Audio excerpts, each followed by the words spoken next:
into a toilet, and women, when they use their little cubicles, they don't shut the door. Some of them just sit down on the toilet, right? And you see everything. And no, seriously, that's probably one of the first times I saw like a woman. Yeah. That, right? And my Auntie Nora when she was staying over. What happened with your Auntie Nora? She was she's into wearing caftans. Into wearing what? You know, caftans. Oh yeah. What caftans? Big bellowy sort of dresses. Right. And yeah, I used to sit on the floor at home in front of the telly. Sure. She was on the chair behind. Yeah. She did a bit of a sort of a Sharon Stone scene. Oh God. Yeah. Did you see it? There was no underwear. No. What age were you? What was it like? What age were It you? was like a ripped tennis ball. So. What? Right, we're off air. We're off air. Either that or put us in for the Sonys. Okay, Carl. This is a logical conundrum. To a certain extent, there's a little bit of lateral thinking because, but there is only one right answer. Now, the pressure here isn't to get this right. The pressure is when I've told you the answer to then understand it. Because when I've explained this to people, I've laid out for them, they still can't quite get the concept. Okay, so there's two doors, Carl. Yeah. One leads to heaven, one leads to hell. Yeah. Okay, they're identical. You can't tell them apart. Okay, 50-50. Right. Obviously, you want to go to heaven, I assume. Right, there's two guards, identical guards, guarding each door. Okay? Right. The one guarding hell always tells a lie. The one guarding heaven always tells the truth. You have to ask one question to find out which is which, and then go through the door you want. What question do you ask? I've only got one. Yeah. And what, one to both? No, one to either of them. You don't know which one's which, though. So what question do you ask? Why can't I ask, like, both of them one? Because it's Because not the rules. are you can only ask one. There aren't actually two doors labelled heaven and hell, Carl. This is a leap of imagination here. And I've definitely got to answer. I've got to ask them a question. I can't just sort of have a feel of the door to see if there's any heat or anything. They're identical. You stand a few yards away. You cannot tell from the outside of these doors which is which. What question do you ask? I can't look through the keyhole or anything. There's no Get anywhere keyhole. near them. Let's imagine there's a small rope that prevents you from getting anywhere near, rather like outside a nightclub. Yeah. So they stood there. Yeah. They both look the same. They're both smiling. Yeah. But one of them's not really smiling, really. He's trying to make me make a mistake, isn't he? Well, he's just going to lie when you ask him a question, if you ask him. So what's the point in asking a question? Do I know one of them's going to lie? Yeah. But would they be neighbours like this? Would they be that close? Why? I mean, we're not sure if these two guys get on. Because it's a logical... Well, I'll tell you the answer. No, I want to see if he can get it. He's almost there. No, he's not almost there. What am I thinking? No, hang on. Right, so you go up and you go... Hang on. Well, look, let's imagine that. Let's imagine Ricky and I are those two guys. Okay? Right? But we have to... well, me and Steve will decide which doors we're guarding, okay? Right. I'm... Look away, Carl. Okay, Right, then. so we've decided, okay, one of us is guarding hell and one of us is guarding heaven. Which question are you going to ask and who are you going to ask it to? Right, I'll just say to you, Steve, I'll go, got some post for God here. That's not a question. That's a statement. Right, you've got some post for God here. No, that's not a question. Yeah, but maybe the question's coming. You got some post for God here, yeah? And it needs to be signed. It's not a question. Still not a question. No, let him finish. Is God in? Because I need him to sign for this post. Is he in? Well, I can answer that as well if you want. Go on. He's in. He's behind my door. Do you want to answer it? Well, yes. Do you want to get him? Just. Well, no, you've only got one question. So you're asking Steve, is God in? What's the answer? Yes. Ask me. Yes. Look, lads, I'm just trying to do a job here. What am I going to do with this? Well, give it to me and I'll give it to God because he's behind my door. Steve? Yeah, give it to me and I'll take it into God because he's behind my door. You're an idiot. Let me tell you the answer. I'm guarding hell, by the way. I'm the devil. Steve's God, okay? So you asked me what Steve would say if you asked him what door he was guarding, and I'm going to lie. I know he'd say heaven, because he'd tell the truth, but I'm lying, so he'd say hell. So the question is, if I was to ask the other one what door he was guarding, what would he say? And whatever the person answers is the door they're guarding. Steve, what door are you looking after? Well, heaven. Yeah. Why should I believe you? Because you don't know. No, that doesn't work. Because you asked me the same, and I'd say heaven as well. Right, so who do I believe? This is where you use your gut feeling, though, isn't it? This is what life's... Well, as opposed to the pure logic that Ricky's just used. I just think, because there's a lot of questions in life where you don't know the answer, and you go, do you know what? I don't like the look of him. So... They're identical. Yeah, but they're still identical twins. You always get a little snidey one. Right, coming to Christmas. Some people forget the true meaning of Christmas. I just think it's drinking and giving presents. But obviously it comes from the story of the Nativity. Very briefly, what is the story of Christmas, as you remember? It's baby Jesus was born. That's it. Okay, can we expand on that a little? Let's start the night before. What happened on Christmas Eve? She was, Mary was pregnant. Right. She's wandering about, you know, probably knowing it was due. Was she knocking about with the three fellas at that point? No. No. Three fellas being... The wise men? No. She wasn't with them? No. Who was she with? I honestly don't know. What was her husband called? Her husband was... I don't know. I wasn't that interested in Ari. Jesus was born. Right, okay. And Mary and Joseph, yeah? Yeah, yeah. They travelled, didn't they? On a donkey. Yeah. What happened? She's pregnant. Yeah, we've done that. And then she's like, I'm going to have this kid in a bit, sort somewhere out. Right. He says, we're going to struggle. She came from Salford. It's Christmas Eve. Right. And they stayed at her. No. It wasn't Christmas Eve, was it? All right, then it's just a normal day. Yeah. And they stayed, they couldn't find it. They couldn't find anywhere. Right. So they stayed in a stable. Right. She had the kid on December 25th. That's it. Then what happened? That's it, really. No, it was the three fellas she was knocking about with at the beginning. The wise men. Right.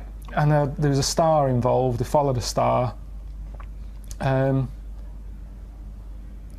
You see, you're making me look like a divvy, but it wasn't an important lesson at school. I'm not a Catholic or anything. I'm nothing. I'm sort of... My mum even said, she said, don't tell anyone that you're not anything. She said, because something about witches. When I was a kid, when you're a kid, you're at risk of being taken away by... People think he's a character. People think this is scripted. No. Imagine if I bothered writing this. But it's not important. It's so not important, this story. What did your mum say about witches? No, she just said don't go around telling people you're not christened or anything. Right. I did a Sunday school thing called Crusaders. Right. Joined that, but I just went on like the Friday when they had Sabutio, table football, and then they came knocking on the Sunday saying, come on, you've got to come with us. Right. And I went, and it was rubbish. There was no Sabutio. There's an old fella reading out a smelly Bible, really old books, and I hated it. I said, I'm not going on a Sunday again. So I used to just go on the Friday, and that is religion for me. There you go. I didn't need it. I don't need an old story. Final thoughts? What does Christmas mean to you then, Karl? If you don't like old stories, what does Christmas mean to you? Just look down and tell people what they should be thinking of this Christmas. What does it mean to you?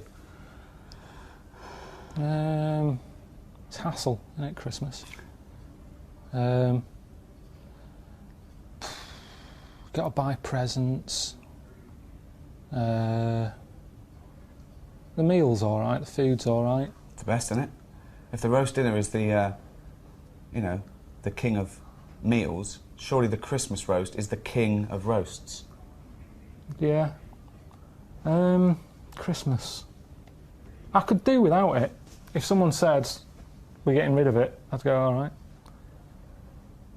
I don't like all the build-up. I don't like that bit in between Christmas and New Year when nothing's happening. That's a dead week. Nothing goes on. People are still off for Christmas. Christmas has happened. Get back to work. You can get nothing done. Everything comes to a standstill. Why do you like Christmas?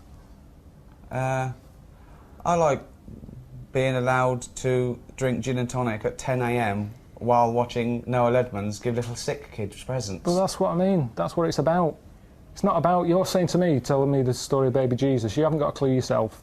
It's not about that. It's about, like you say, eating chocolates. Same as Easter is for fat people with chocolate. I love Easter. No, you don't. You like eggs. You like chocolate, you fat little... Do you know what I mean? So, we don't need it. Maybe back then, when you were, you know, wise men knocking about a desert, they needed something to look forward to. They probably didn't live that long. I don't think they were looking forward to Easter, though, were they? No, but listen... But Jesus certainly wasn't looking forward to Easter. Back then, when you watch Scrooge, everyone's looking forward to it. Tiny Tim, go and get a chicken. Now, these days, have a chicken when you want. Anyone can afford it. So it hasn't got the same values. Tiny Tim, go and get a chicken. Oh. Happy Christmas. Brilliant. Right.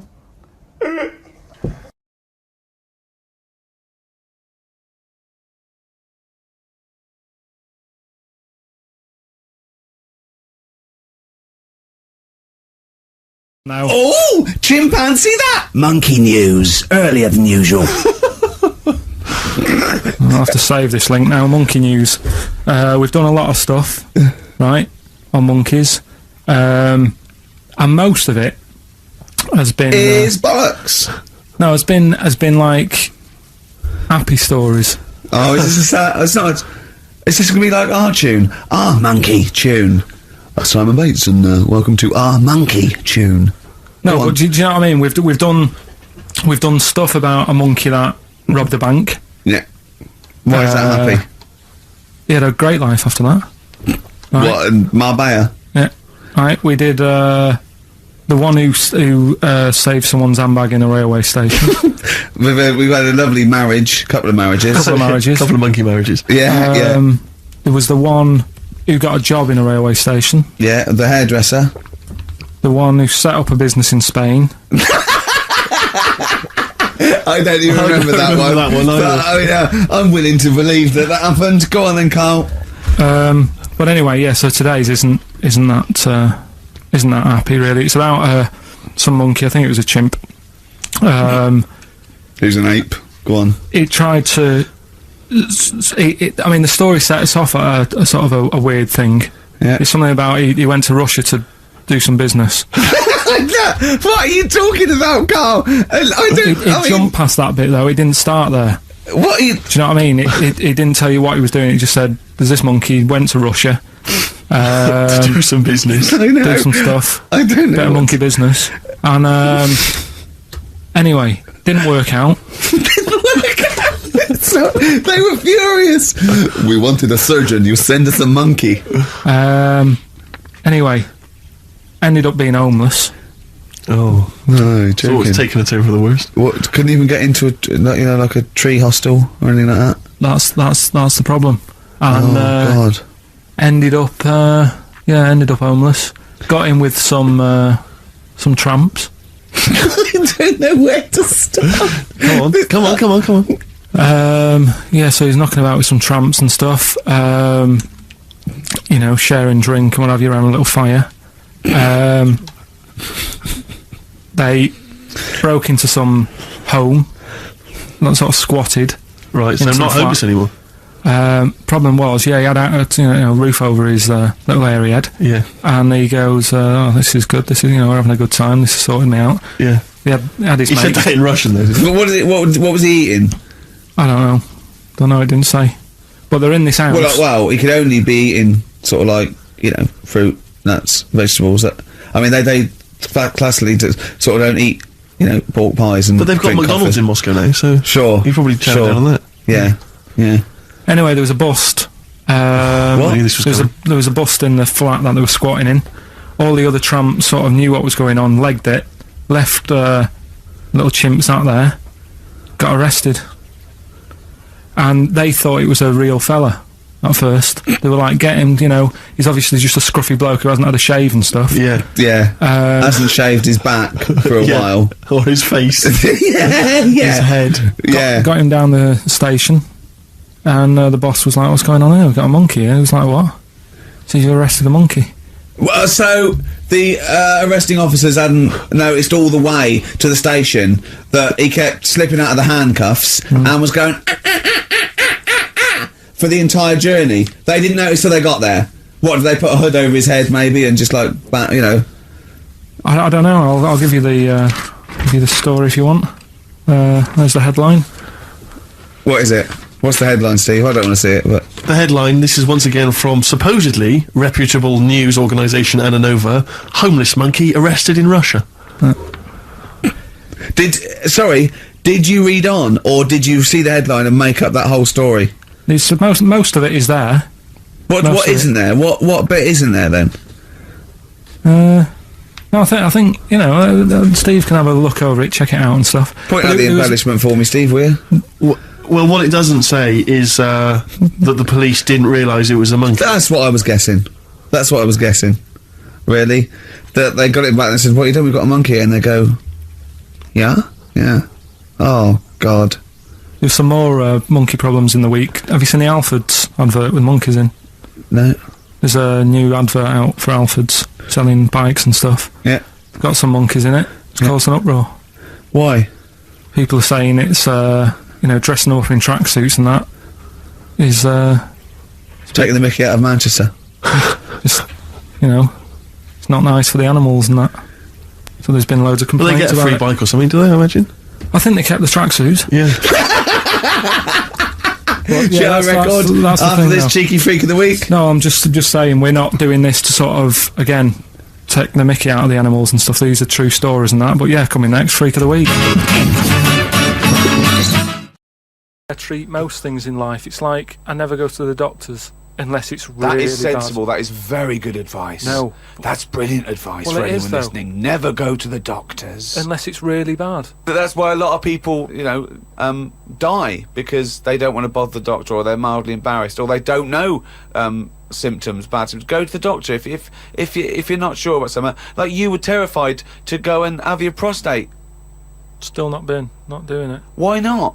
I wish you wouldn't talk about it, because now Suzanne will listen to this and she'll go, oh yeah, you haven't been, and start dragging it up again. But why are you worried about a little a qualified doctor? I don't know what they're doing up there. What they What just year pop are we in? They what are you talking about? They pop their finger up. That's what I mean, though. Why? Why are they still using the index finger? What, would you prefer the forefinger or the thumb, would you? No, what I mean is, we've got... Or a thumb on a stick, some kind of thumb on a stick. Yeah, would you prefer it to a be... mechanical thumb, a robot thumb? Why isn't it just a little camera? Well, they put the camera up if they initially discover something. But just put the camera up straight away. If I'm No, paying they for the don't need visit. to. They pop the finger up, feel that the prostate isn't swollen, wiggle it around a little bit up your back passage. What are you worried about? I don't think they need to do that. Are you in this day embarrassed? and Are you age. embarrassed about being in a room with your trousers around your ankles and little fellas popping A his... little bit, yeah. Why? And the other thing is, it's not just that, is it? So you go in there, they check your heart out and that, which to me is the most important thing, because that's what keeps you going, isn't it? Yeah. Right? You've got to go there. You Yeah. sat on the bus stressing out, thinking, oh, in less than half an hour I'm going to have a finger up the arse, right? What is the problem? And they go in, they check your heart, they probably check your testicles and that. What's up with that? They take your testicles, yeah. Yeah, That's... but it's all building, and you sat there going, oh, soon that'll be happening. Yeah. And that's what puts me off. So if they just came round when you were asleep, Suzanne just let them in and goes, he's over there, right? Yeah. And they crept up and went, bang. You go, what are you doing? I just don't understand why they don't teach you how to do it yourself. How can they? Wow. How can they teach? Imagine you squatting in a corner with one hand on your bollocks and the other finger up the arse going, it seems to be all right. Carl, you don't understand the phrase "a stitch in time saves nine." I don't think you should be doing any kind of invasive medical research in your own human body. But then... Who knows what trouble you're going to cause? No, but then at least... You would get stuck. Yeah. You would get stuck. Suzanne would come out, your fist would be up your own arse. If you go to places that you're in danger of being kidnapped, you're meant to have a code word, so that when the people who've nicked you call up the London office, they go, we've got Ricky, Steve and Karl here. Right. And the London office go, yeah. Give us your code word. Well, at the time, it was Congress tart. Congress tart? How are you going to slip that into a conversation? No, you don't slip it in. They've got a bag over your head, gun to your head or whatever, tell them you've been kidnapped, and you go, Congress tart, and they go, bloody hell, he's been kidnapped. Before you know it, the A-team's coming in. Right. So, ring. Hello, Karl, mate, how's it going? Congress tart.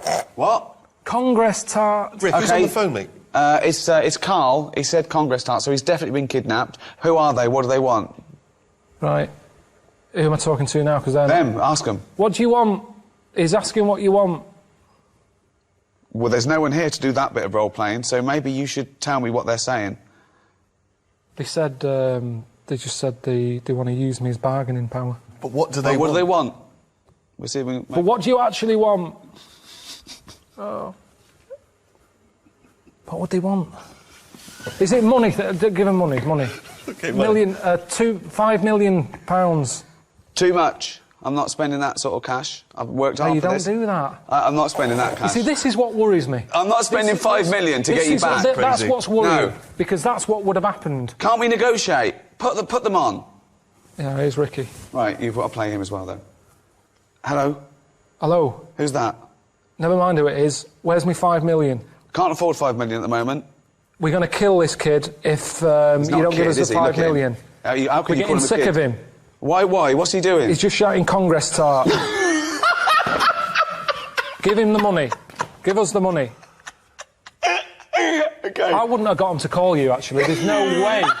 There's no way. Okay, let's have a break. Oh, God! Other emails. We've had a lot of questions about time travel.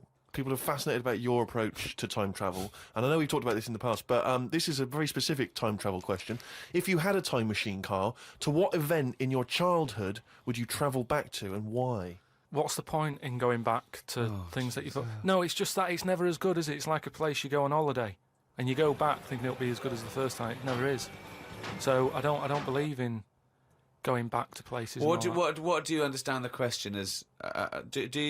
Do you think they're asking, would you go back like a ghost and spy?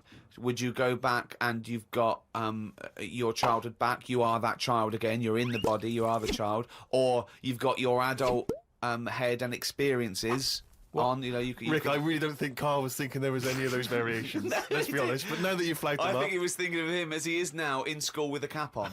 Yeah. Too big for the chairs. Yeah. Come on. No, I don't think I would go back. It's all happened now, isn't it? Yeah, but it's an email for our own amusement. Well, okay. Choose an event. Okay, forget the time travel thing. No, hang on. I think let's clarify one of Ricky's points. What if you could go back and you could live that moment again? How would you do it differently? There's been times where I've gone, oh, that was a bit out of order or whatever. But then you learn from your mistakes, don't you? So I don't want to go back and change stuff because it's like that thing that they go on about, innit, where they blame the butterfly on an earthquake. You know, it's going to happen. If it wasn't that butterfly, it's another one. So why pass the buck, is what I'm saying. So you've got no regrets? There's nothing in your past you'd want to change or do differently? What about if you went back and you spied like a ghost on something? You couldn't change anything, but you could have a look at someone and just sort of look, like Ebenezer Scrooge does, the Ghost of Christmas Past. He goes back and he's sort of like looking at himself dancing and stuff. What would you do? What would you go back and have a look at? Yeah, but you're asking me to change. I don't want to change. You're not changing, you're just observing. It's impossible. All right, this question, it's not going to happen. You're not going to have to do this. It's impossible. Right, yeah, I nearly died once, didn't I, on an ice pop. Right. Right. Now, maybe if I would have died, I'd say, well, let's go back to that, and I won't have an ice pop. You wouldn't be doing the podcast if you'd have died. You wouldn't be having this email put to you. What are you That's absurd. About? You're now saying you're rewriting history and then going back to change it. Yeah. There's no need. You didn't die. And we've changed it. You can't change anything. You're just going to go back and watch them. Would you like to go back and watch yourself choking on a Mr. Freeze? No, that's what I'm saying. That's why I wouldn't go back now, because I'm all right. I haven't had one since. I've learnt a lesson. I'm not missing them ice pops. So... I don't think you're making the most of this opportunity to fantasise. I don't see the point in going back in anything. I mean, do you mean go back in time to the point of you can see, like, Rome in its working day? What, in your childhood? Was Rome about when in your childhood? Were there gladiators in your that's what I'm childhood? saying. Everything I've been through, so why see it again? Forget it. It was just a nice little question. I mean, that shows the lack of imagination Right, in Karl alright, Pilkington. can Your I- mind can't alright, fathom what- something unless it's like, you know, got two heads. But I don't see the point in doing something twice. Because the thing is, say if there's one good moment when I was about 6 that I loved, I'd then have to go through all the other 20 years. Again. Well, why? Why have you imposed that? It's a fantasy. Make it up. You could go back and come back again. Yeah, whiz back and fast forward 35 years. Nah. Brilliant. No. Like it was on offer. Like this was really on offer. Move on. Quizzes. What I did was, when I was on holiday, Yeah. right, you said, you know, come up with a new idea, right? So the best way of coming up with ideas is sort of, Thinking. sort of nicking a TV show name and then twisting it a bit. Yeah. So... Or just rip off Simon Mayo's idea completely. That's Good advice for anyone out there. I didn't know. yeah. If you're interested in ideas. Carl is presently running a course writing for TV. Yeah. And that's the lesson 1, isn't it? Just rip something else off. Just do an idea and change the title slightly. Yeah. Well, Go on. this one I haven't really got. I don't know what to do on the game, but I'm thinking strike it, Ricky. That's all you've got. That's what you've come up with. How long did that take? Through. What is that? I just thought it sounded a bit like Lucky. Forget that one then. Yeah, forget that one. Okay, yeah, well, Right. no, good. No, we all have hits and misses. Even Spielberg's, not all his films, you know, can hit the. Go on. Right. No, okay, no, it's a good. Go on. Do you Yeah, remember Big Brother, yeah. Do I remember Big Brother? No, go on. Big Mother? Right. You call in. If your mum's ever, you win a CD. What do you mean? How can you prove that? All right. Forget that. Right. Here. Here's one. Right, ER. Good one. No. Yeah. No. The Price is Right. Remember that? Yeah. Right. The Price is Ricky? No. The rice is right. And what I do, I read from an Indian menu and a Chinese menu. You tell me whether you have pilau or egg fried. He's a genius, isn't he? He really is a modern. that one. Go on don't then. get it? Go into let's go into this one. Let's not cross this off right away. Go on then. What you read from what? Well, I'll get a couple of menus from like an Indian and a Chinese takeaway. Yeah. And I'll go like, chicken korma. Well, could I just suggest that as it's an Indian, it'll be pilau, and anything you read out that is. Yeah, but you don't know which one I'm reading from. What, the chicken korma's Indian, isn't it? Yeah, so you go pilau. But then Well, then you might as well say Indian or Chinese. No, because then the name wouldn't work. The rice is right. Okay, yeah, I forgot you're working for the title backwards, aren't you? Okay, yeah. Okay. I'm so confused. I don't know where I am or what day it is. A programme that they've been in on Channel 4, right? Can you cross that out? We're not doing the Rice is Right I either. don't understand the Rice is Right. No, go on. I'll tell you that later. We'll have a game in the office, right?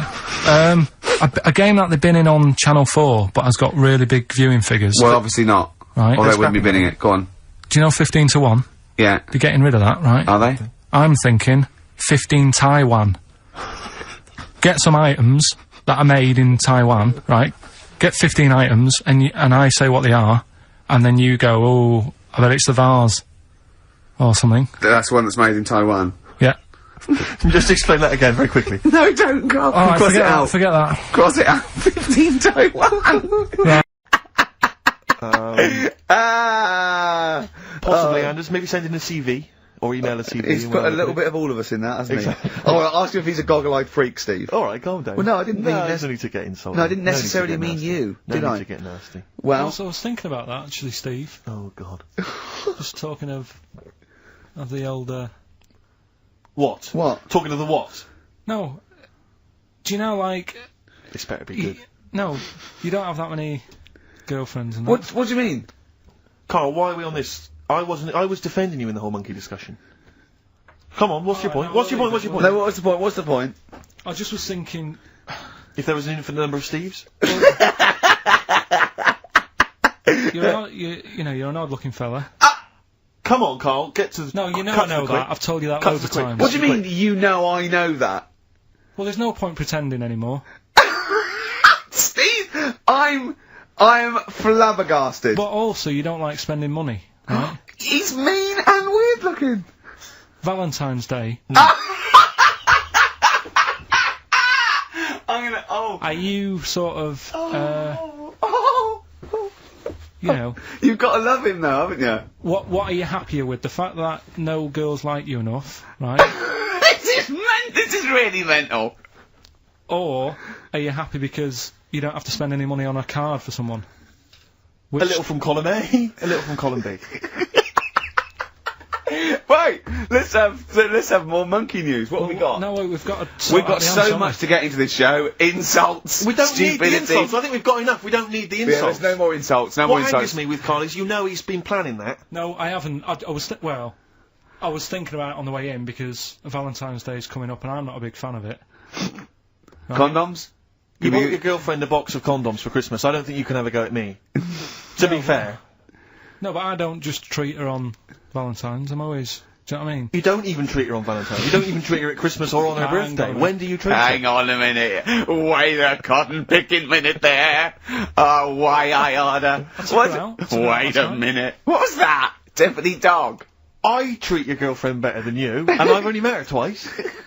I took her out last night and she enjoyed herself. Where'd you go? Until she had to write the cheque. Where'd you go? Where'd you go? To a chippy. A really... Play a record! To a chippy? No, a really quality one. Right. Oh, God! Under a fiver for two. Oh, cod nice lots. wrapping. Not newspaper, greaseproof paper. And bread. And bread.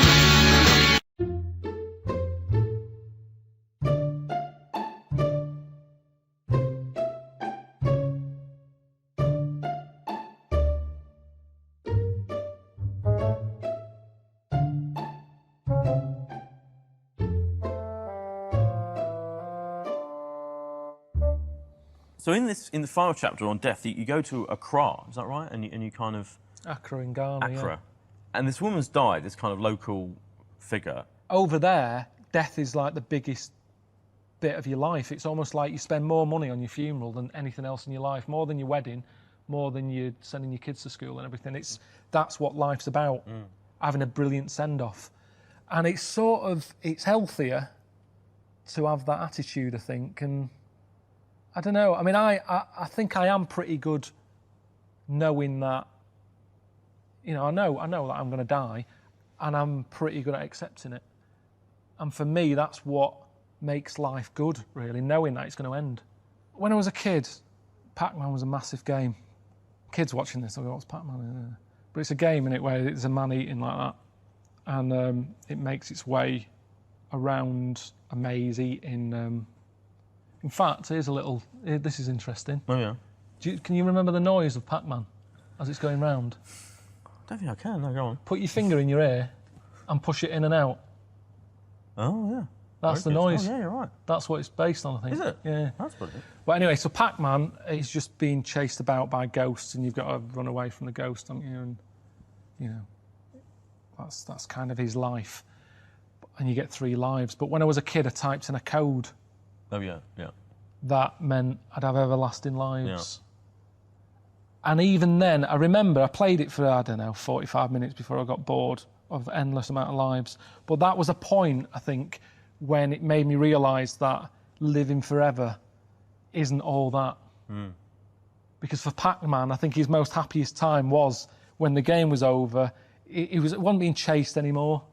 His whole life was spent being chased, a bit like lives are for us in a way, and it's always someone mithering you for something, you know, and he got in the corner and he had that tablet and that made him happy for, you know, a few seconds, and again, that's like human life, innit? You might sort of have a holiday or something and that lasts a week and then it runs out and then you're back to being chased about.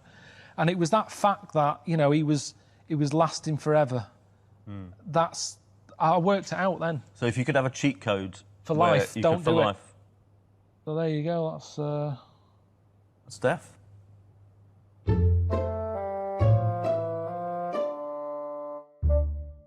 know, I'm really house proud. Yeah. If you come round, if I ever said come round, I say, oh, can you take your shoes off? Do you? Oh, you're one of those? Yeah. Yeah. Straight away. Shoes off. No matter who it is. Really? Yeah, the gas man, he hates it. I bet. Do you know what? It's a good job I wasn't born gay because I don't know what I'd do. Why not? If you're gay, you'll be loving it, won't you? I wouldn't. Yeah. I don't think I'm suited to it. Why? Just the lifestyle. Well, what do you mean the parties lifestyle? and stuff. Because the lifestyle, the way they walk about over there showing off, being quite... Okay, you wake up gay.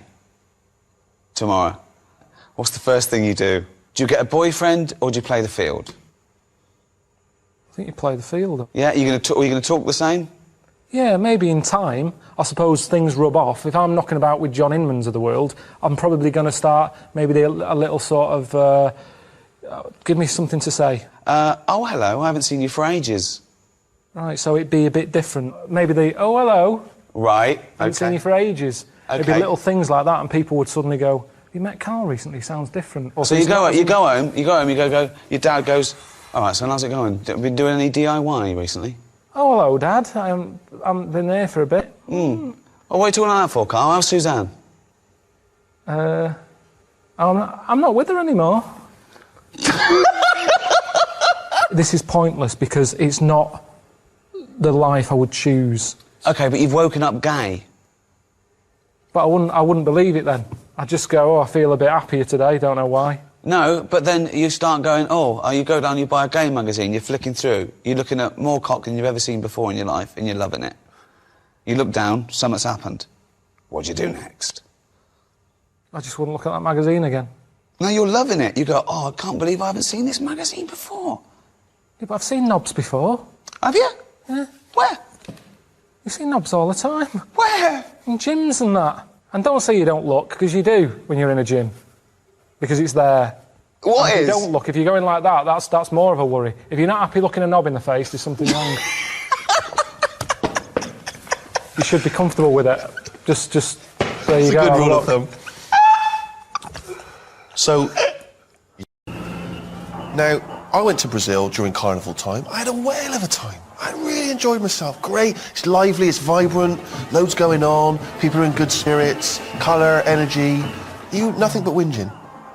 No, because I don't like, the carnival and the block parties. It's all parties for me. I've never liked them anyway. I've never really had them. I've never had a birthday party. When I see them, like that advert for Iceland supermarket. Yeah. You see Kerry Katona and Christopher Biggins have a vol au vent.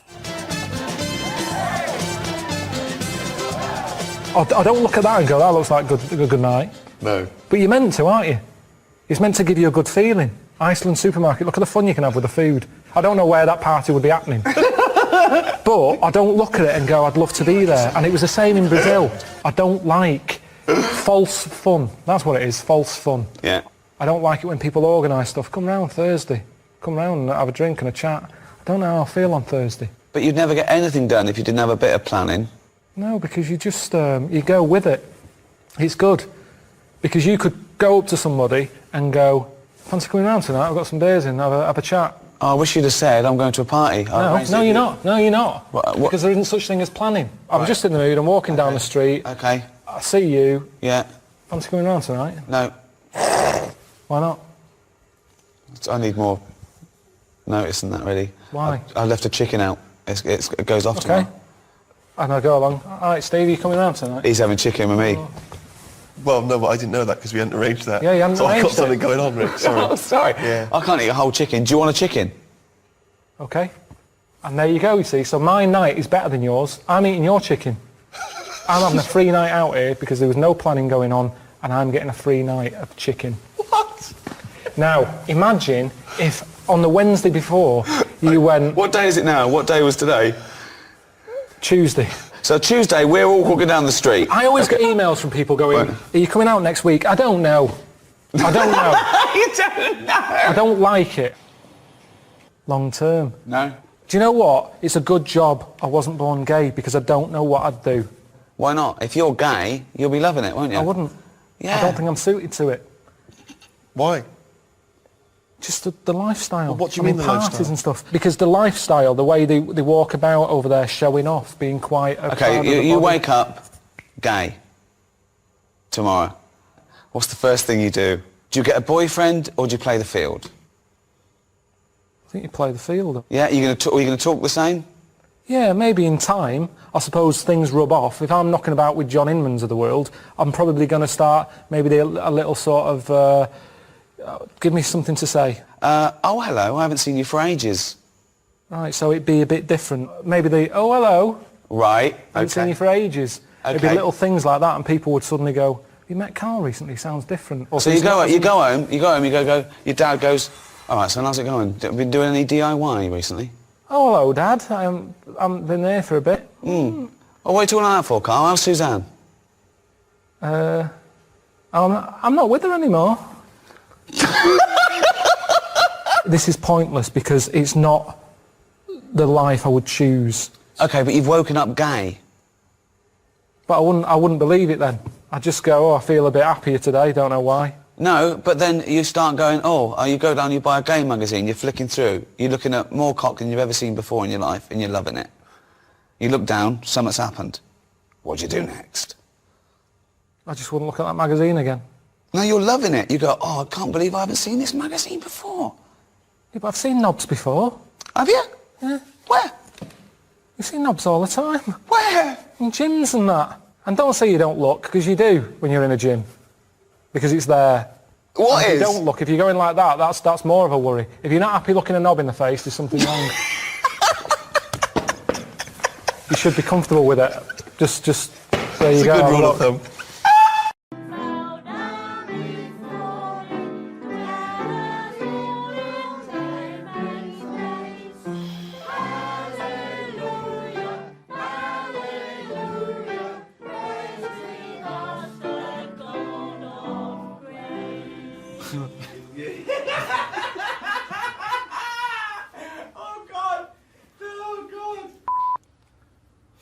Fuck. It's really good, David. It's really good. Oh, Karl doesn't laugh at anything. It's like a laugh. No, okay. Right. Right, do you want to go out? Sorry. I don't know if I could do this. Fucking hell, she's looking good. See how Christian she is with a couple of these down her fucking neck.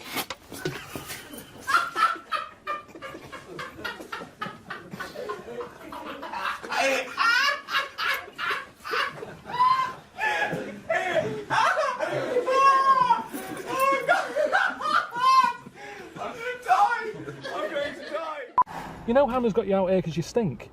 Making a smell in there. Like knocking about with a fucking crab stick.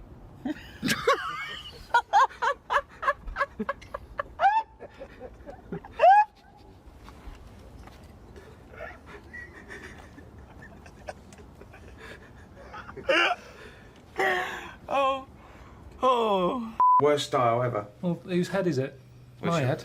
Yeah, it's yours. I've got to look at it. That's what he says as well. He says it's not just there, it's the head. Completely round, egg-like thing with a V on it, a little strained face, gimp face, and then...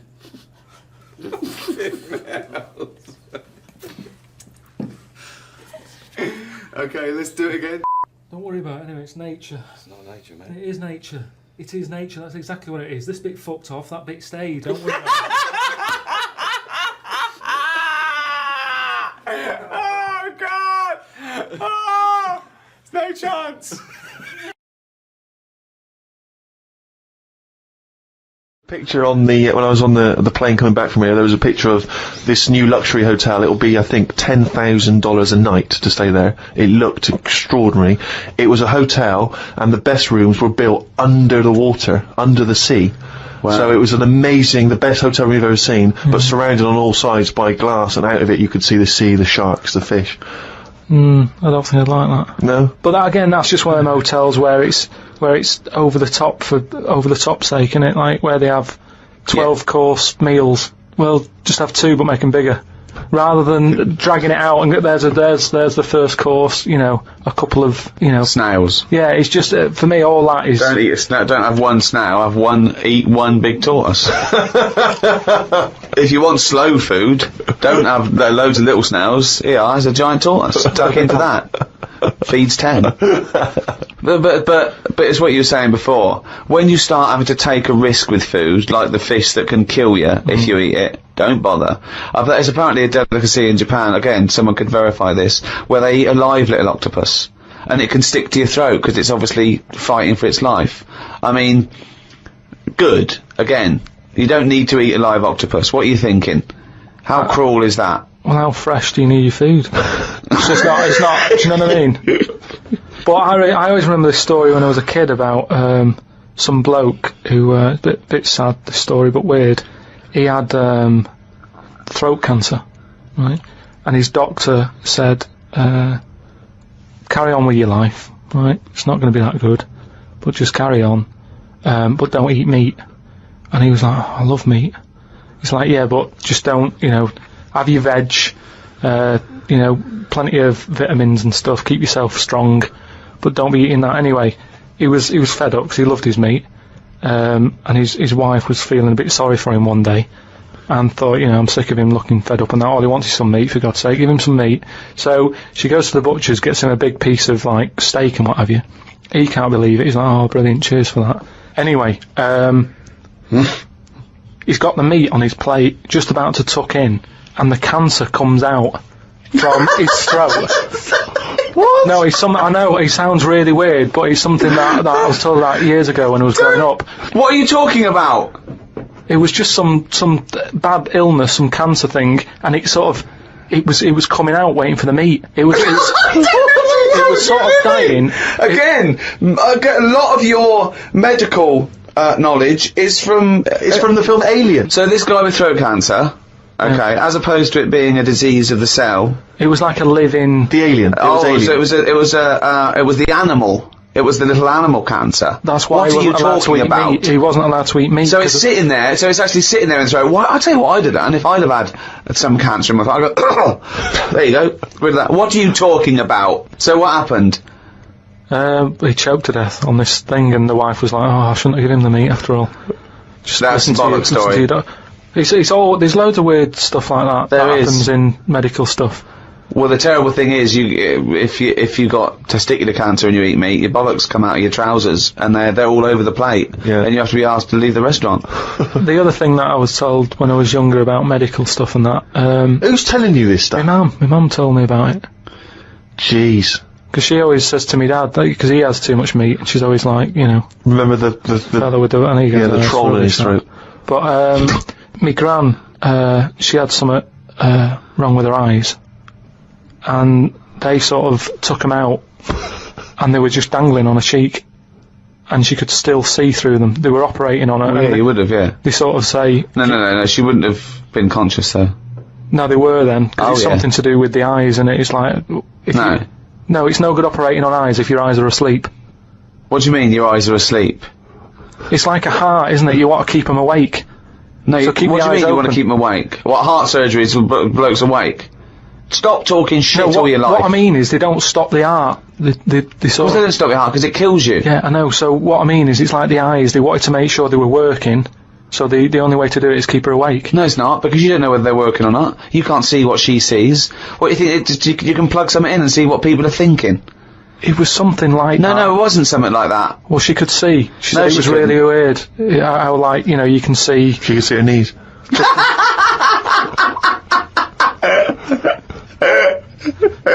That is bollocks.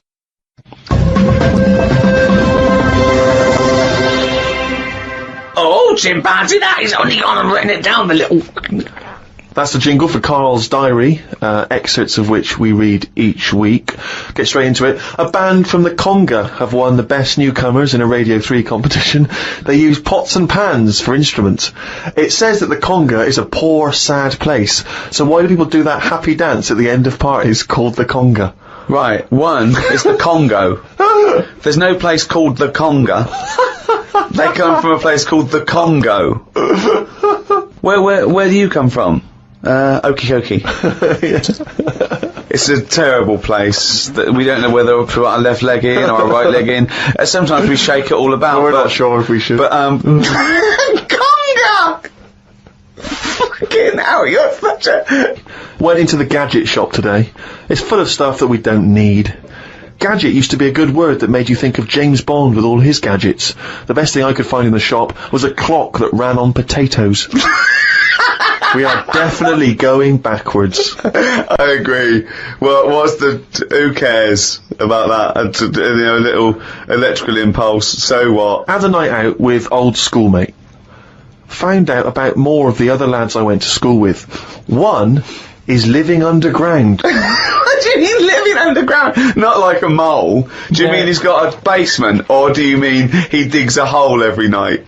My mate went to visit him and he said it had been raining really heavily and that, and it's all the rain's running in. What do you mean he went to visit him? He went down here. What's that? That's an hole in the ground. Yeah, come in. He just said, "Oh, come round see us," and he's living underground. What do you mean he's living underground? He wanted to be in the army but was turned away, and that's the closest thing you can sort of. How is that similar to living in the army? Oh, that's exactly like the army, yeah, where they teach you trades and, engineering and flying. He's happy down there. He said it was really muddy and what have you. He said he won't be going back to visit him. What's he got down there? Just stuff, just like a sleeping bag, a lamp. He's dug himself a subterranean cave. Near my old infant school, they knocked it down because it was like a wreck. You'd be in the class and you could lean on the wall. Yeah, and your arm would go through it and stuff. And they knocked it all down, and I think that's when he was at his most happy, this bloke. I believe this, though. I believe someone he went to school with now lives in a hole. That doesn't shock me. Whether the tales I've heard of horses in houses and big-headed kids with webbed hands and feet, and him, I believe that someone he went to school with now lives in a hole. That isn't bizarre to me. You spent far too long with him, if that, now you're just happy to accept. I totally accept that. I'd be surprised if I walked round where he lived that there weren't more people living in holes. His dad wanted to throw his budgie on the fire. True. His budgie died, his dad said, let's throw it on the fire. I mean, his mum, what did your mum do when your budgie died? She just was worried about the other bird that was left, so she made it a bit of company by getting a rock, getting a feather off the dead budgie, sticking it on the rock, putting it in the cage. So, a man living in a hole is not that bizarre. Right, carry on. I read me science magazine. Some things I learnt from the science magazine. Number 1, space is running out of space. We should stay out of the sea because shark attacks are up. Yeah, probably 4 a year now. Well, he just says here, we should just stop going in the sea. There's no need for it. Exactly. Why is there no need for going in the sea? Just because there isn't now, is there? We've got loads of land.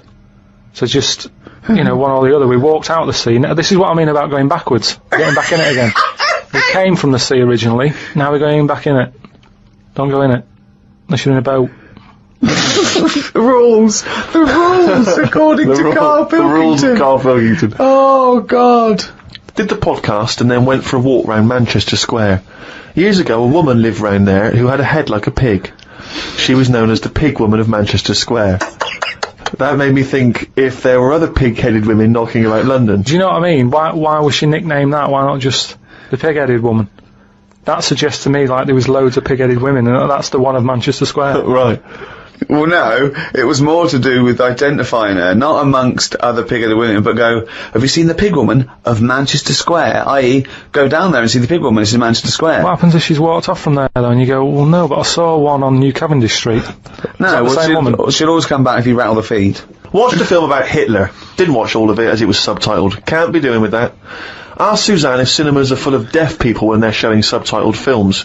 She said, shh, I'm trying to watch it. I said, what do you mean, shh? It's subtitled, I can make as much noise as I want. Yeah. She's a lucky, lucky woman. You must be a joy to watch a subtitled film. I mean, the concentration is up there already. I mean, it is hard to concentrate. It's not as easy as when you're hearing it, because, you read things, but, it's possible. If you had a buffoon going, I'm just going to sit here and make as much noise as I want, what's the point of that? Yeah. What is the point of that? I mean, it's possible, but why do that in a cinema? Just walk into a subtitled film and go, right, everybody, let's all do the conga. Well, yeah, or during ballet. Ballet, they're just dancing. You don't need to listen to the words, just have a conversation. We're having our bathroom done. The bathroom man was round at 9 this morning. We weren't allowed to use the shower because it all had to be bone dry before we could use his waterproof filler. Not that waterproof, then. Went for a brew with Ricky. We talked about monkeys and how they are closer to humans than they are to apes, and how bees will drink cider to get off their heads. Now and again there is a bee that lets the drinking get in the way of the work, and other bees sting it to death. Blimey. Yeah, well, there's bees. They love a drink, and they will drink pure alcohol. They drink 100%. They drink ethanol. You know, I don't know why. They love getting off it and they fall down and they're drunk, right? A bee can take in the equivalent of 20 litres of wine, right? But some bees get addicted in the same sort of percentage as human addiction, like 10% of bees, they can't get enough of it. They take ethanol, they take cider apples and that. And then when they get back to the hive, they go in a bit pissed and they've got guard bees and they go, come on, we've all had a drink. Bouncers. Yeah. They sort of are, right? And they push them away and they push them away again. Then the next time they go, right, I've had enough. And they give it a good hiding.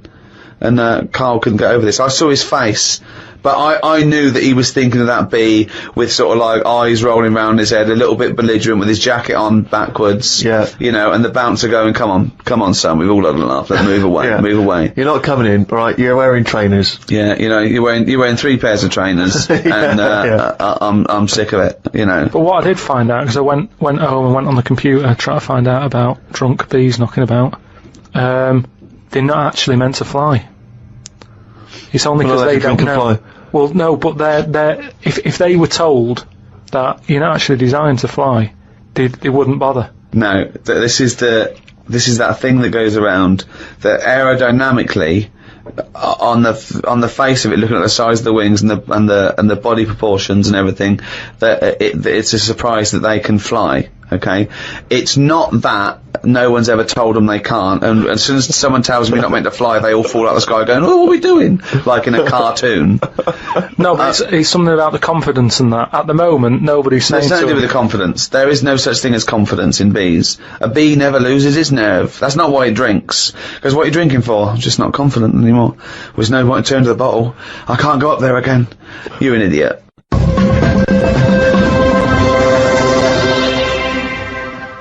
Well, it's that time, isn't it? What? Rockbusters. Oh, yes, the time that no one looks forward to. Chimpanzee that, Rockbusters. Right, so, gave you 3 clues last week, 3 cryptic clues. Some initials of a band or an artist you emailed in. Rob Harding got it, right? Oh, nice work, Rob. So, well done. The 3 clues, the first one was, RP for the initials, and the clue was steal that woman's flower, right? So that was a cryptic clue. The answer there is Robber Plant. Robber Plant. I don't know who that is though. There's no artist called Robert Plant. That's like Robert Plant. Robert Plant. is Yeah, but you his don't name. say that. You sort of go, oh yeah, I'm into You do say it. Have you got the, it means like album by Robert Plant. Yeah, Robert Plant. They wouldn't go what? I don't know. I don't know. Plant. Are you saying Rubber Plant? The second what are you one, saying there, Karl? Though the second one was. It doesn't work. The initial was B, and then that was keep whacking the cooker with a stick, right? Yeah. Didn't have to be a stick. We pointed that out. Just keep whacking the cooker. Keep whacking the cooker. Yeah. That was B. That was Beat Oven. Beat Oven. I don't know who that is either. Is that a group? Beat Oven. Is that the Beatles? Who's the Beat Ovens? Classical sort of stuff. Beethoven. Beethoven. No, you said beat it. Again, though. they got it. Hold on, wait a minute. Just saying though. They got it. It's bollocks. Rob Harding got it. No. Beat Oven. Yeah. It's not Beethoven. They got it. Do you understand? The last one, the initial was M, right? I just want to know who Robber Plant is. Don't be worrying about Robber. No. Because it's not a name. He's not the one in Led Zeppelin, is he? So M was the initial. The clue was Venice. It's all water, innit? How would you describe it? There's hardly any land, right? So canal. If there's hardly any land, right, it's more water. What sort of water would you get, right? Wet. And then what? Wetville. No, but just like water that in Venice. What sort of water is it? It's sort of muddy. Right? No. Muddy waters. No, but how would you describe Venice? What's the If there's more. But what's the initial again? M. If there's more muddy waters. If there's more sea than land, what would you say? Would you say? You'd probably say there's sort of more of it is sea, isn't it? More is sea. More is sea. More is sea. So that's the answer. I don't know that. Who is that? Morrissey.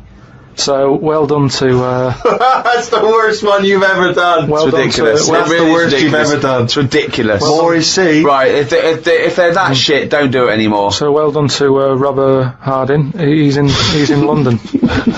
Right. Right, this week's there's another 3. Oh so, God, we haven't even come to this week, so I forgot that. Fuck, this is the last time we do this. Monkey News back next week. Oh. No. Yeah, well, this is shit. This is pathetic. Really, it's making you look a bigger moron than you are. More is C. No, I didn't think that was Plant. possible. They don't fucking work. Let's do Monkey News. They're getting them right, though. It's a bit of fun, isn't it? Bit of shit. Right, the first one, the initials ND. Right, ND. Who is it? Sing songs and that. Right, ND. The clue, that Jamaican fella doesn't want anything. So you've got to sort of imagine, oh, why is it a Jamaican fella? Yeah. Right? That Jamaican fella doesn't want anything. ND. Second one, the initial is E. I ask him to pass me the ball by using their head. Right? It's a band or an artist again.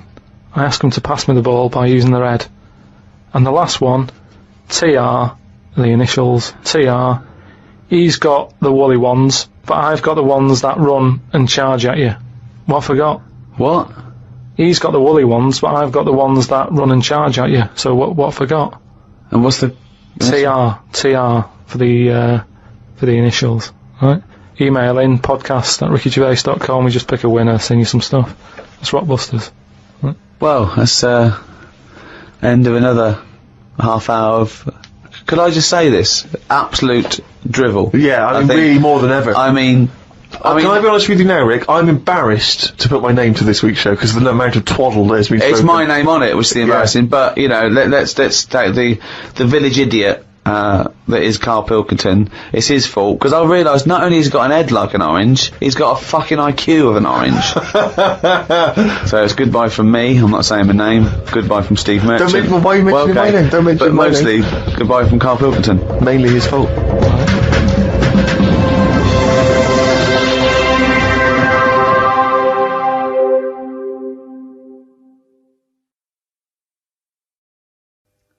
Let's go shopping. So, I'll just come into a shop, okay? Dring. Afternoon. Hello. Oh, yeah. I want a fish. What sort of fish do you want? We've got loads. What sort of fish are there? Loads. I haven't got time, to be honest. You've come in at a busy time. And have a look and come back to me. I don't know what type of fish is this? That's a kipper. Okay. A kipper. What's a kipper? It's a fish. It's sort of a fishy sort of fish. There's some fish that's more meaty. Tuna. What sort of thing are you after today? Is this for you or for someone else? This is for me. I'd like to buy a fish, please. Right, but surely you know what kipper is. Look at it. Look at the fish. Here it's called kipper. Where are you from? I don't speak English. I'd just wrap any old shit up and give it... You'll like this. Tenner. Rip you off. Because I'm busy. And that's what happens in this country. That's what they want to be careful of if they're watching this. If you come into England, don't be ripped off. Rip off. Conned. Taken advantage of. Done up like a kipper. Done up like a kipper. Look at this foreigner. I done him up like a kipper. This is when English gets complicated, because kipper, a lot of English words, can mean many things.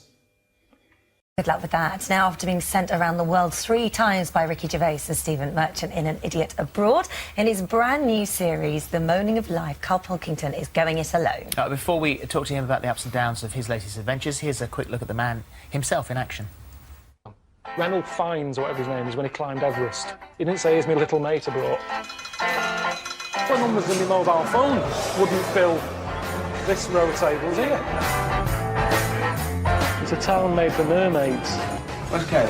Put him outside to where he stinks. Where are we going? Just keep going straight. Well, I've got no option. It's just okay. Is that good? If she was bald, I'd want to know. I was happy with the jacket. If it's broke, they call me. When we get an invite through the door that size, it's the equivalent to getting jury duty. Never got to, yeah.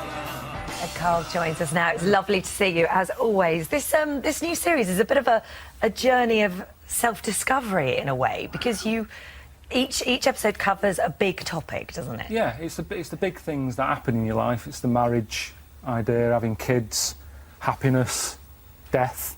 So they're all things that most people deal with at some point in their life. So you go around the world to find the answer to these from different I mean, I'll tell you now, there isn't any answers. Right. I'm more clueless now than I was at the beginning, because the world's pretty mad, isn't it?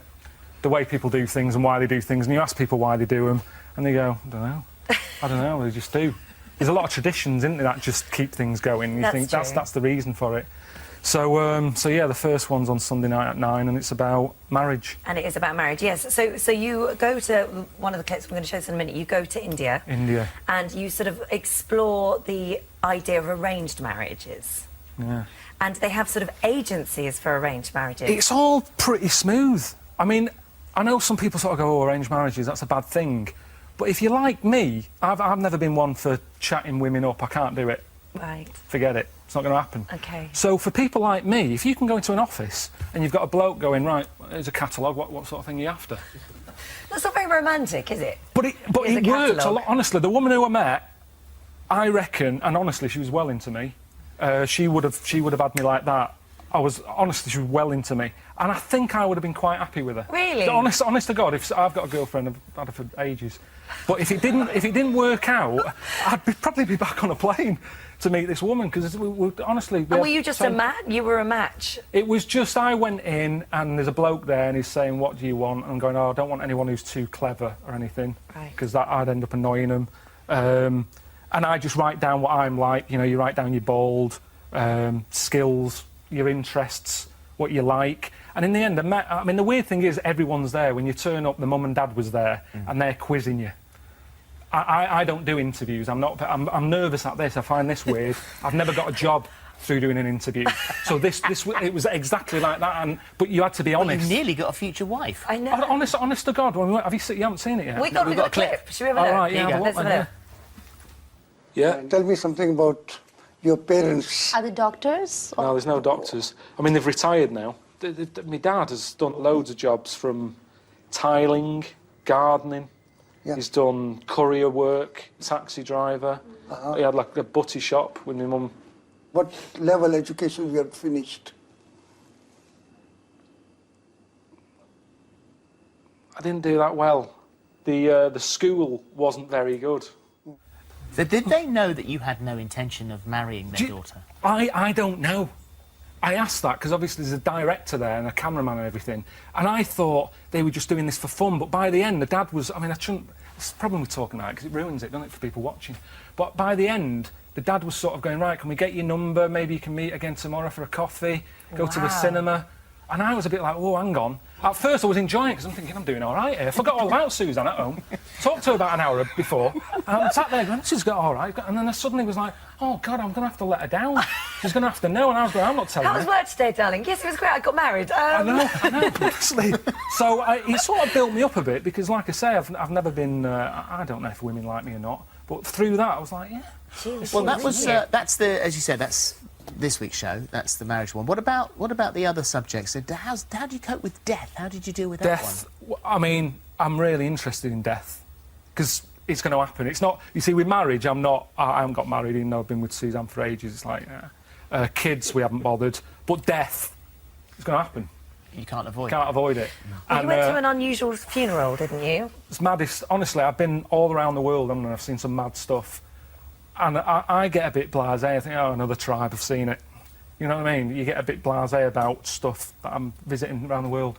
But this funeral in Ghana, I mean, you'll have to watch it. It was an old lady, wasn't it? It was an old woman called Comfort. Never met her when she was alive. She'd been dead for 2 months. And what they do, they don't bury them that quick, because they've got family all over Africa. And if they're poor and what have you, they can't just fly in. They've got to travel. So the body's not buried for ages, because they basically want all family and friends to say goodbye to them. So she's, I got involved in sort of doing her up, putting the makeup on her, and they prop them up in the corner of the room.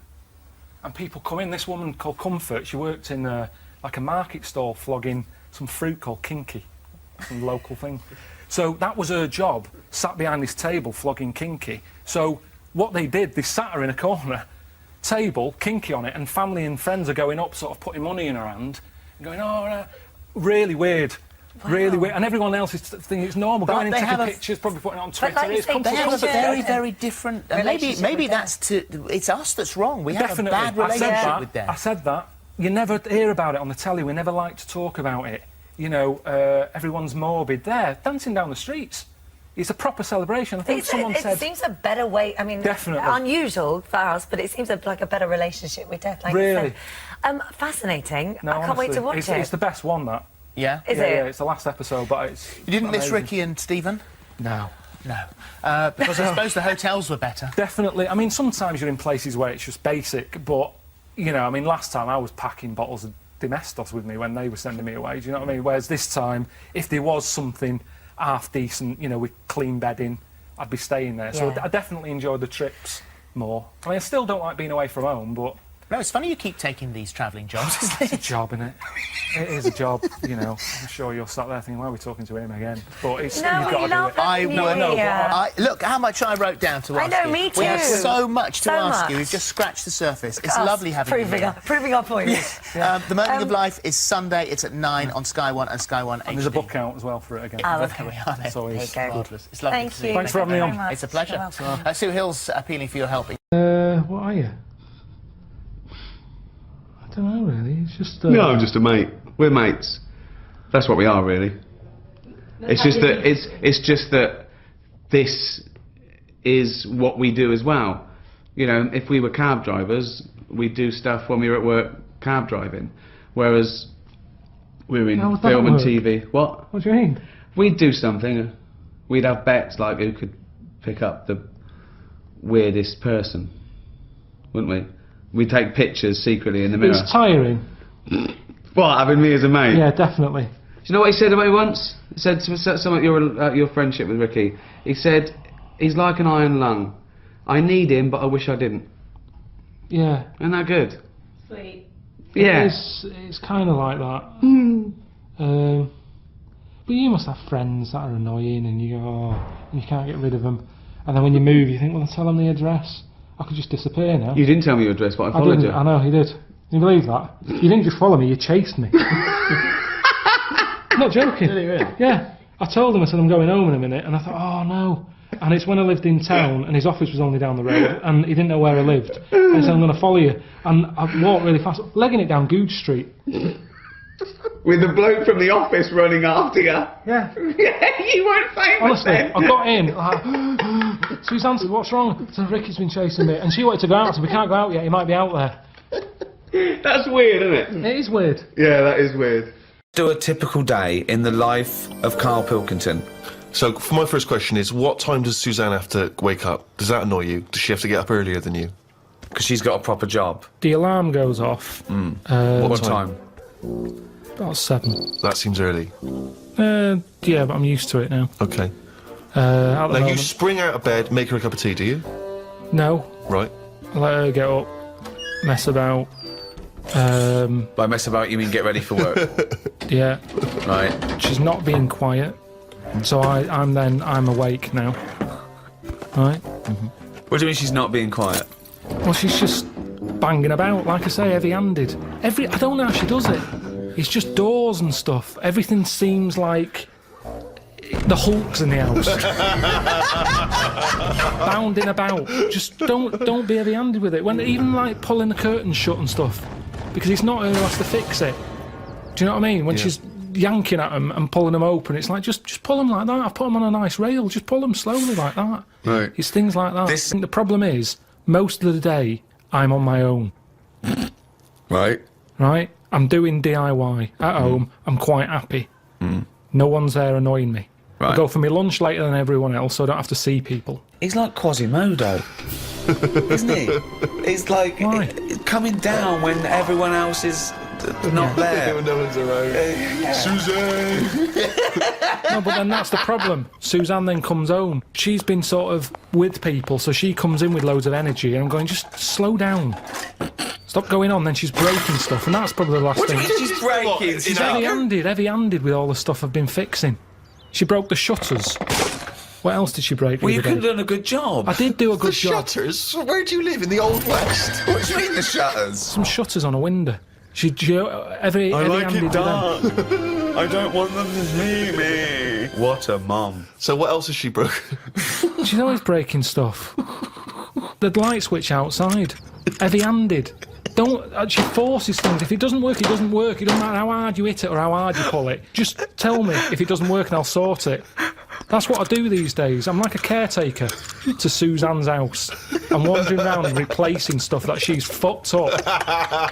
Jesus.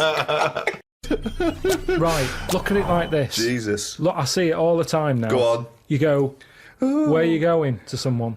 And they go, I'm going to Dorset. Aye. Oh, aye. What road are you taking? Don't know. Just pop on the sat-nav. Now, that's a start, isn't it? Okay. Let's act that out with me, okay? I'm going away for the weekend, Carl. Are you? Yeah. Where are you going? Dorset. Oh, yeah. Are you getting there? Car. Oh, right. Yeah, which way are you going? Don't know. Why do you want to know? Oh, just making a friendly chat. Just, you know, I'm interested in geography. Which way are you going? Well, I don't know really. I've got a sat nav in my car, and I'm getting there. And what do you want? What? Easy, isn't it? Well, I'm not a pigeon. I don't. Well, you got an A to Z. Well, yeah, but it's on a computer the A to Z. What's the difference between looking at an A to Z and? It's a bit lazy, though. Not really. No. Why? Why is it any different that I've got it computerised so I can go along? A to Z's a bit dangerous, isn't it? It's a bit. Don't go to A to Z when you're driving along. Clive, who are you talking to? Because we need to hit the road. We need to get going. Well, it's this fucking idiot who wants to know what road I'm taking, which is a fucking boring thing to ask. Anyway. Sorry, who is this twat? Because we really got to get going. He's a fucking dickhead. I think he's an A to Z salesman by the driver. I mean, just tell him we're using the sat nav because it's the quickest, most efficient way of doing it. It's the quickest, most efficient way of doing it. No, but look what's happened. Who the fuck are you? Would Columbus found America if he had a sat nav? Yes. No, he wouldn't. He'd have put in America and he would have taken it to He wouldn't. America. He only found it because he got lost. Now, if everybody just goes... Hold on. How would an undiscovered country be on a sat-nav? No. Go on. But I just What's mean... the difference between the sat-nav and the map in that regard?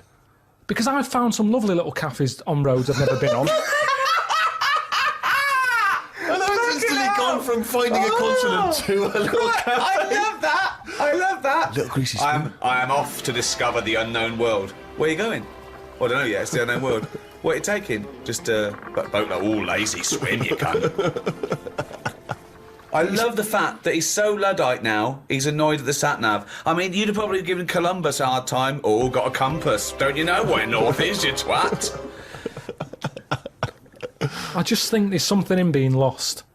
I never feel lost. I just think, oh, I've had a diversion. Because you find new things. I'm forever going down... Suzanne's asking the French peasant where the... Just think, you know, Columbus... All right, what's the most interesting thing you found when lost? Like I say, I found a shop that was like a fancy dress shop. Amazing. Do you need fancy dress stuff? Dressed up as Columbus, went and bought a sat-nav, went to Dorset for the weekend. You never go out. Why do you need a fancy dress shop? That sounds like the one thing you would hate is fancy dress. Yeah, but I like looking at they have like a space helmet in there. Right, so you found a fancy dress shop. Where were you supposed to be going that you had time to get sidetracked and go in a... I think I was going to a meeting. Amazing, that's the last time! So you want to get lost? Yeah, you don't want to get lost, No, because I always give myself loads of time because I get lost a lot. I always give myself... Get a sat-nav! No, I'm just saying, that's how you find little treats along the way, and next time you pass it, or next time someone says, do you know where the fancy dress shop is?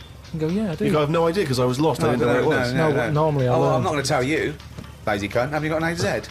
Oh, that's harsh. Yeah, find it yourself, you lazy twat.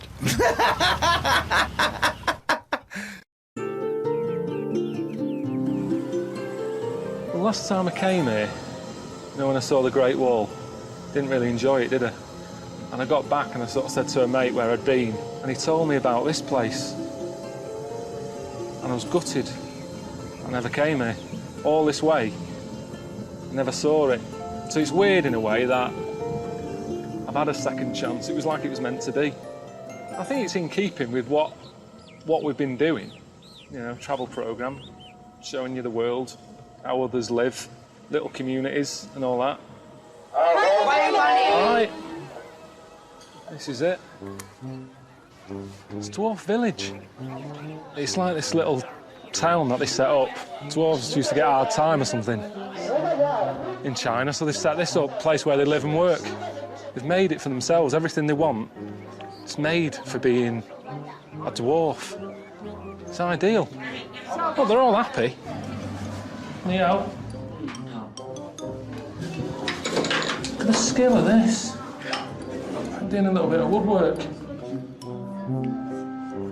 Looks amazing. I mean, that's not crap, is it? He's done it all. It's all sort of miniature, look. It's really cosy. And to him, it's massive, isn't it? You can show me around one of your houses. Okay. I haven't been in one of these. Just slow down a little bit. Just hang on a minute. Just hang on. Oh! No, you're not meant to laugh. Too small for you. Yeah, I am looking for something a bit bigger. Am I the biggest man who's ever been in it? It's good, isn't it? Too small. Do you know any dwarfs? Yeah. I know one. I know a little dwarf. He's a mate of Ricky's. I don't know what he'd think of this. He's always playing roles as, like, elves and Santa's little helper and all that. So at the end of the day, what's the difference? At least here, they work every day. 2 p.m, showing 7 days a week. Dwarfs at home, they're busy at Christmas. What else are they doing for the rest of the year? There he is, sat on a shelf. Name's Warwick. Any film with a dwarf in it, he's it. Hello? Is that Warwick? Yeah. Hey, it's Karl, Ricky's mate. Oh, yeah, all right. Yeah, what are you up to? I'm just in China. I'm looking at a dwarf village, and I wanted to run the whole sort of concept by you, because I know that people at home get a bit funny about, oh, you shouldn't be, you know, having a little dwarf village and all that. And it's really good. The people in there are dead happy. Nice little show they put on. Just thought, you know, it sort of covers me if I speak to you and say, I'm at a dwarf village, and you go, yeah, I've heard of that. It's nice. Good on you. No, well, I have heard of it, definitely, but I don't think it's nice. Why not? Well, I mean, it's like going back to the days of the freak show again, isn't it, really? I mean, they're all in there together, and you're going in there to gawp at them, basically. Well, yeah, I did.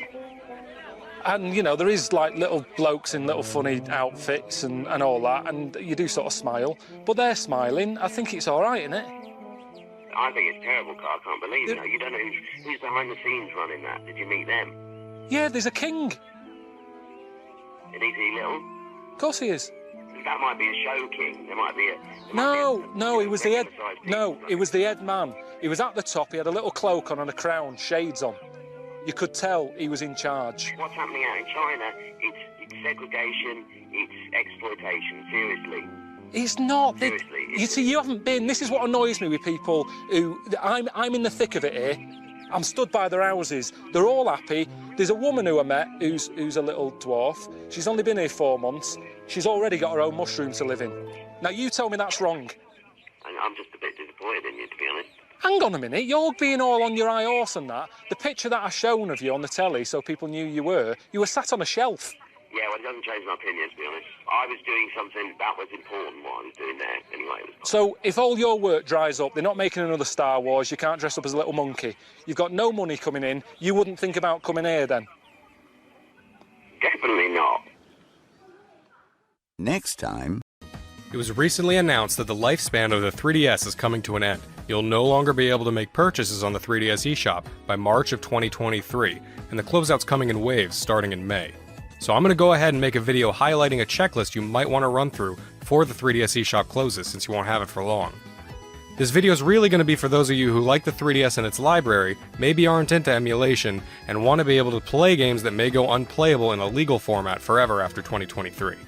We're going to start with some freebies you can get, and then move on to my recommendations for what to buy before the eShop closes forever. I am a hardcore collector, so this list is long. This list is basically anything I found of any gameplay value on the 3DS or Wii U eShops. This checklist is based off the North America 3DS eShop since I'm in America. Now don't panic buy or make rash decisions since you have some time left, and the list of actual exclusives to the eShop is limited. And another thing, do you have a My Nintendo account and a Nintendo Switch? Most non-DLC purchases on the eShop can get you gold points on your My Nintendo account to spend on the Switch eShop, but only if they're properly linked. I didn't realize my accounts were not all properly linked before I made the bulk of my purchases, so I definitely missed out on some big cash, but you can still earn some points to use towards Switch purchases. So I'm going to go in order of what I believe is important. Even if you don't have a huge budget for gaming, there are plenty of freebies you can get as long as you have a 3DS, a memory card, and an internet connection. One thing to note before I dive into the freebies that are being offered is that you will want to upgrade your memory with an SD or microSD card if you haven't already. The 3DS internal memory is piddling, and even the freebies will warrant more than a 16GB card if you want them all. While some sources give the official supported maximum as a 64GB card, you can actually use a 128GB card like I do, as long as you format it first. If you really want to experience the 3DS's digital library the intended way, or are a big game collector, I suggest investing in a decent sized card. One other thing to note is, while you can get SD cards to raise overall storage, DSiWare is limited to only being executable from your completely limited system memory. You can still back up the game's files to an SD card so you'll never lose them even when offline, but it basically boils down to only having a set number of DSi games playable at a given time without swapping them out in SD storage, thereby losing their save file. This really hurts RPGs and high-score based games, but there's not much you can do without homebrew or jailbreaking, and you can still technically play any DSi game at any given time, you'll just lose save data when you swap them back and forth between memories. I broke the list of freebies down into categories: single player, multiplayer, either, tools, trailers, and themes, and we're going to tackle single player games first. If you like Pokemon, you're in luck. There are 6 Pokemon freebies, and I'll start with my favorite, Pokemon Shuffle.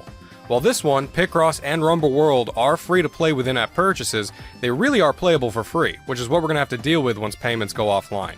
This is especially so for Pokemon Shuffle, which I've been playing since it came out many years ago. I can't remember ever spending money on it, and there are numerous guides to catching and training top-tier competitive teams floating around. I do say competitive in quotes since the competitions are for high scores, but you'll also want guides for the single-player content. Especially for puzzle lovers, I recommend this one. Despite being another puzzle game, Pokemon Picross is a different story. While both have their similar elements of waiting to play unless you pay, Picross is a little less exciting and has less overall content than Shuffle in my opinion. I do like Picross, and I do like this game overall, but I'd say Shuffle is more of a priority if you're struggling with block space. Still, it's free, and you can get the same feel of catching Pokemon that you get from other games, to a smaller degree of course. Now if you want more action-oriented gameplay as well as that catching and collecting kind of feeling, Pokemon Rumble World's a great free-to-play game which features actual Pokemon battles in real time. This one has good content even for free. Do be sure to check out Rumble U on the Wii U, which is exclusive to its eShop and uses these proto-amiibo figures. That brings us to the Pokemon Special Demos: Detective Pikachu, Omega Ruby and Alpha Sapphire, and Sun and Moon. I never played Detective Pikachu, but there is a special free demo version of it on the eShop that takes you through some of the basic gameplay you can expect in the game. Unlike other demos, the demos I'm listing here can be used infinitely with no restrictions like the non-special demos with limited times to use them. Maybe you only get a little content out of this detective demo, but you can always revisit it later, a special property among these 3DS demos. Likewise, there are 2 semi-legitimate Pokemon experiences in special demo form: the Omega Ruby Alpha Sapphire demo and the Sun and Moon demo, which similarly have you playing some small missions in their regions and enact real Pokemon battles. You can gain experience, and you can even send special Pokemon or other gifts to the full game version. Nothing spectacular of course, but an unlimited use demo that lets you experience Pokemon and can interact with their full counterparts is worth downloading if you can stomach their high storage usage. That's it for the Pokemon content among the freebies, but they're all worth trying out, at least since they won't be obtainable after March 2023 if you haven't downloaded them once before. I'll briefly go into the other single-player special demos now. The Puzzle Dragons plus Mario Bros. Demo version is another puzzler with some RPG elements. I never bought the full game, but this one is more free and limited use puzzle gameplay for those wanting a free way to spend their time. If you liked the RPG entries listed so far, then you should try the Bravely Second demo and the Monster Hunter Stories demo for a good amount of content in a fantasy RPG setting. I believe the Monster Hunter demo can transfer progress over to the full version as well in case you get hooked. WarioWare is especially fun for small bites of time, which makes the WarioWare Gold special demo entertaining for much longer. That's it for the single-player demos, but there's more single-player free content in the next few apps. Now we're going to talk about Stretchmo and Rusty's Real Deal Baseball. Both of these games have one thing in common, which is that they come with a little playable demo, again unlimited use, but encourage purchasing gameplay packs in different ways. For Stretchmo, you can purchase a few different worlds, each with puzzles to overcome. Stretchmo and the rest of the games in the series are all entertaining and adorable puzzlers, so I paid for all the worlds. If you don't get hooked on the free demo it offers, then maybe delete it to make some space. Similarly, Rusty offers a baseball demo, but you can buy other baseball-oriented games and even get items while playing to try and haggle with them on real money prices. The baseball demo's cute for a moment, but if you like the gameplay, definitely buy Cage Match for challenging hits, Volley Bats for local multiplayer action on a single DS, and Batmaster for crafting custom bats to use in the other games. One of the best things you can download for free is the Nintendo Badge Arcade. I swear this thing is rigged, but it still offers free plays every day to try and obtain special decorations you can use on your home screen, making a house a home.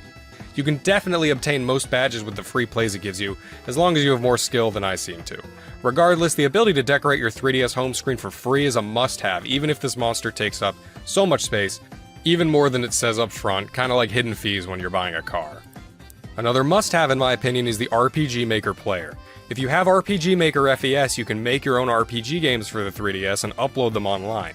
But who cares, since you can download this for free and play all those uploaded games. Are they all good? No. But there are some good ones, and you can filter by rating and popularity, and get some free RPGs to spend way more time on than the aforementioned demos. If you enjoy RPGs, or even visual novels and puzzle adventures, you gotta get this one and stockpile up to 16 free games. Now if you have a new Nintendo 3DS XL, you can use Amiibo, or you can use this adapter if you have a different model. If you can use Amiibo and own at least one Amiibo, then you should download Mini Mario and Friends Amiibo Challenge, another puzzler in the Mario vs. Donkey Kong series that uses Amiibos to unlock levels. If you scan compatible Amiibos, you can get great content out of this one.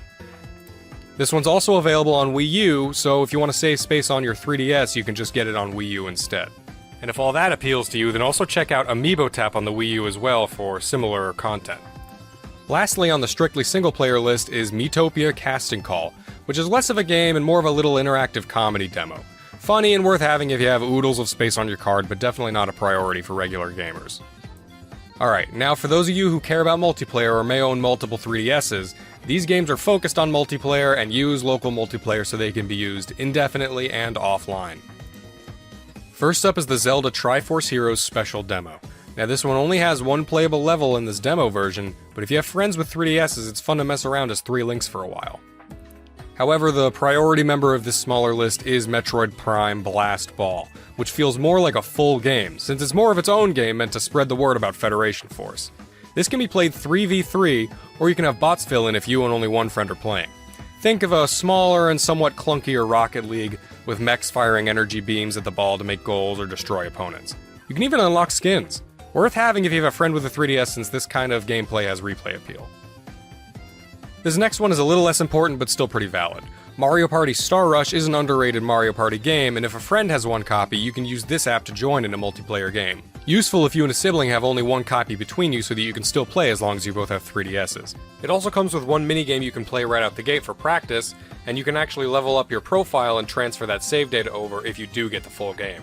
Now for the list I call Either, which contains games I felt could be played alone or with friends in meaningful ways. I'll start with Monster Hunter 4 and Monster Hunter Generations, which have a few levels each you can adventure and fight monsters in, either alone or with friends. They each have much more content than the Zelda experience, since that was focused on a limited-time online service and supports 4 players instead of just 3. Another free-to-play game with in-app purchases is Team Kirby Clash Deluxe, which has fighting gameplay from the Kirby Clash title mixed with some light RPG elements, and multiplayer mode for cooperative missions. Nothing crazy when compared to a lot of other MMOs, but it has single-player gameplay and cooperative gameplay with gear to collect and challenging bosses to take on. Lots of content here if you're willing. If space isn't an issue, then you should also try the Kirby Battle Royale special demo. After playing a short story demo, you can play a few single-player and multiplayer challenges each day, and even unlock a new game type and new ability, and then send points to the full version if you get it. Then there are 2 games which use the Rusty and Stretchmo model. Ironfall Invasion offers a free demo mode which has a single-player mission and a limited multiplayer mode. You can buy the unlocked content for $20, but I say don't bother. The single-player mission isn't anything to shake a stick at, but if you and friends want an over-the-shoulder shooter for local multiplayer, you can have 6 players duke it out with the machine guns and grenade launchers. If you have a new Nintendo 3DS XL, you can even use the C-Stick for a pseudo-dual-stick experience. Definitely worth downloading if you know some people who like Gears of War Lite on 3DS. Similarly, Steel Diver Sub Wars, the sequel to Steel Diver, has a similar premise, where you have shooting-based gameplay that can be played with local multiplayer groups. You can purchase the unlocked content for only $10 and even buy some extra submarines from a separate shop if you just want some extra content. But even just for free, you get 2 single-player missions and a great time in multiplayer. I put 2 more apps on this list as either, but they're less games and more of a replacement for PictoChat on the old DS system. SwapNote and SwapDoodle are these drawing applications that can be used to exchange notes with others, or at least SwapNote used to be. Now it just saved any notes you had from before the service went down in favor of SwapDoodle. You can still use it like a drawing tool and save your notes though, so I kept it. SwapDoodle is the newer and still functioning form with a free starter pack for extra note save slots and some other extras available. In SwapDoodle, you can still send notes to others, and there are purchasable packs of different lessons and tools, some based on Nintendo properties. Not a priority by any means, since fewer and fewer people will use these apps and other features like Spot Pass and Street Pass, but worth having if you have tons of empty space. Now the less fun stuff. Tools! These are utility apps that serve some minor functions. The Monster Hunter 3 tool is mostly used to move save data between the 3DS and Wii U versions of the game. Similarly, the Monster Hunter Generations tool can move data to the Switch version from the 3DS. The Save Data Transfer tool is for moving save data from a physical version of a game to a digital version of the same game. Don't sweat these ones too much unless you own a Monster Hunter game or have both a digital and a physical version of another game. However, if you care about Pokemon, you will need to download the Pokemon Bank and Transporter apps. These tools are going to eventually be made free to use and are how you house and transfer Pokemon from Generations 3 up through 7 and then move them to Pokemon Home. So they're must-haves if you own any of those generations. Furthermore, if you have the Virtual Console version of Generation 1 or 2 games on your 3DS, this is used for their transfers as well. You can download the Poke Transporter app from within the Pokemon Home app itself. Now the least useful of all of these isn't really a tool, I just put it here since it's not really a game per se. It's Photos with Mario, an AR card app that lets you take photos of Mario characters in different locations as long as you have the right cards. It's basically useless unless you have one of the compatible cards, but it is free and maybe you'll get a pack in the future, off eBay, only worth having if you can spare the space. That's all for applications, but there are a few trailers that are free. Definitely only look at these if you have tons of space, i.e. a 128GB card or something like that. You can download the trailers for Kid Icarus Uprising, Donkey Kong Country Returns, Zelda A Link Between Worlds, and Metroid Samus Returns. You can also download a video with some clips relating to Halloween-themed levels in gaming. These are just videos, but cool and/or cute things to look back on, especially since some of the footage shows previous builds of the game with different graphics. Not a priority by any means, but I like preserving these things for some reason. And finally, for the freebies are the themes. There are several 3DS themes that you can still get for free, most of them listed in a free section in the theme shop. However, I found one bundle of themes that was free but listed instead in the game-specific section, the Gurumin themes. I'll touch on Gurumin later, but it's an adorable game and the themes appear to be free for everyone. I thought at first it was because I had Gurumin 3D purchased, but I do have some spare 3DSs with different accounts on them and it was free on each of them too, so you should check it out. The other free themes are neat too, more interesting than basic colors in my opinion. And while you're here, buy any other themes you would want to since it won't be possible down the road. I want to mention one more thing before I go into my recommended picks for the eShop. These are not immediately going away, but for those of you who have the space, you should consider downloading updates to popular games that you may get down the line, or games that you have now. These can be found by filtering the search and putting the max price at 0. Some of these updates improve stability or fix glitches, and one day they may go away. But no pressure since they're not in any immediate danger. Just something to think about. Oh, and I wanted to mention 2 other little free things that you can get if you haven't already. In the Street Pass Me Plaza, you can get one of 2 free games, a stock market game and a slot car racing game, but I assume most of you have already as long as you've been using the Street Pass Me Plaza. And another freebie you can get as long as you have a My Nintendo account, Flipnote Studio 3D, which is a successor to the Flipnote Studio on DSi. Okay, now for a rapid fire of the games that I want to recommend. I'm just going to give brief descriptions or even just put up a second of gameplay so that you can know whether or not you want to look into that particular game. Let's start with the list I'm going to call priority games in no particular order. And I have purchased most of, if not all of the following titles on some system. This is just how I spend my paycheck. Not all games I list will technically be eShop exclusives, but many of the games on this list will either be difficult or impossible to legally play otherwise, especially the DSiWare titles. First off is Photo Dojo. Do you like fighting games or beat 'em ups? This is either with local multiplayer off of one DS, and you can be the fighter. While not a very deep game, it is a really fun one I've been playing since I was younger. Next is Game & Watch Donkey Kong Jr. Actually, the whole library of Game & Watch is recommended, but if you have to pick just one, I like Donkey Kong Jr. the best. Dragon Quest Wars. Fans of strategy games need this one. It's got local multiplayer on a single DS, and features adorable Dragon Quest characters and a decently smart AI. Soul of Darkness is a pretty well-made Castlevania clone that utilizes camera functions and actually made a younger, edgier me cry with its ending. If you like Castlevania, you could do worse. Pokemon Battle Troze is for puzzle fans who wanted more than Pokemon Shuffle, and perhaps like the original Troze game. This one does have Nintendo polish. If you like the camera functionality of Face Raiders, Pokemon Dream Radar is a fun way to scratch that itch and give rewards to the Gen 5 games at the same time. I always champion side games that interact with the main series. I'm going to go ahead and recommend the entire Level 5 eShop exclusive lineup, but the best are definitely Crimson Shroud, Attack of the Friday Monsters, and Liberation Maiden, as I'm sure you've seen in the other eShop videos. There's a reason these are on everyone's lists. Pocket Card Jockey is also on everyone's list for the eShop grabs. This game has the Game Freak touch for sure. If you're a retro fan, you'll be looking at the Virtual Console games, and you should. While not really exclusive to the 3DS, they may be easier for you to play here. That goes doubly for the Mysterious Murasame Castle, which is a Japan-only title. This is pretty much the only way a Westerner can play this game without emulation, and is very good for an early Famicom game. Similarly, check out Earthbound Beginnings, which was a Famicom game released with an English patch here on the Wii U. Also on Wii U is Kuru Kuru Kururin, a game that never came to the US when it was on GBA, but now it's here on Wii U, and it's a great mix of puzzle, time attack, and physics.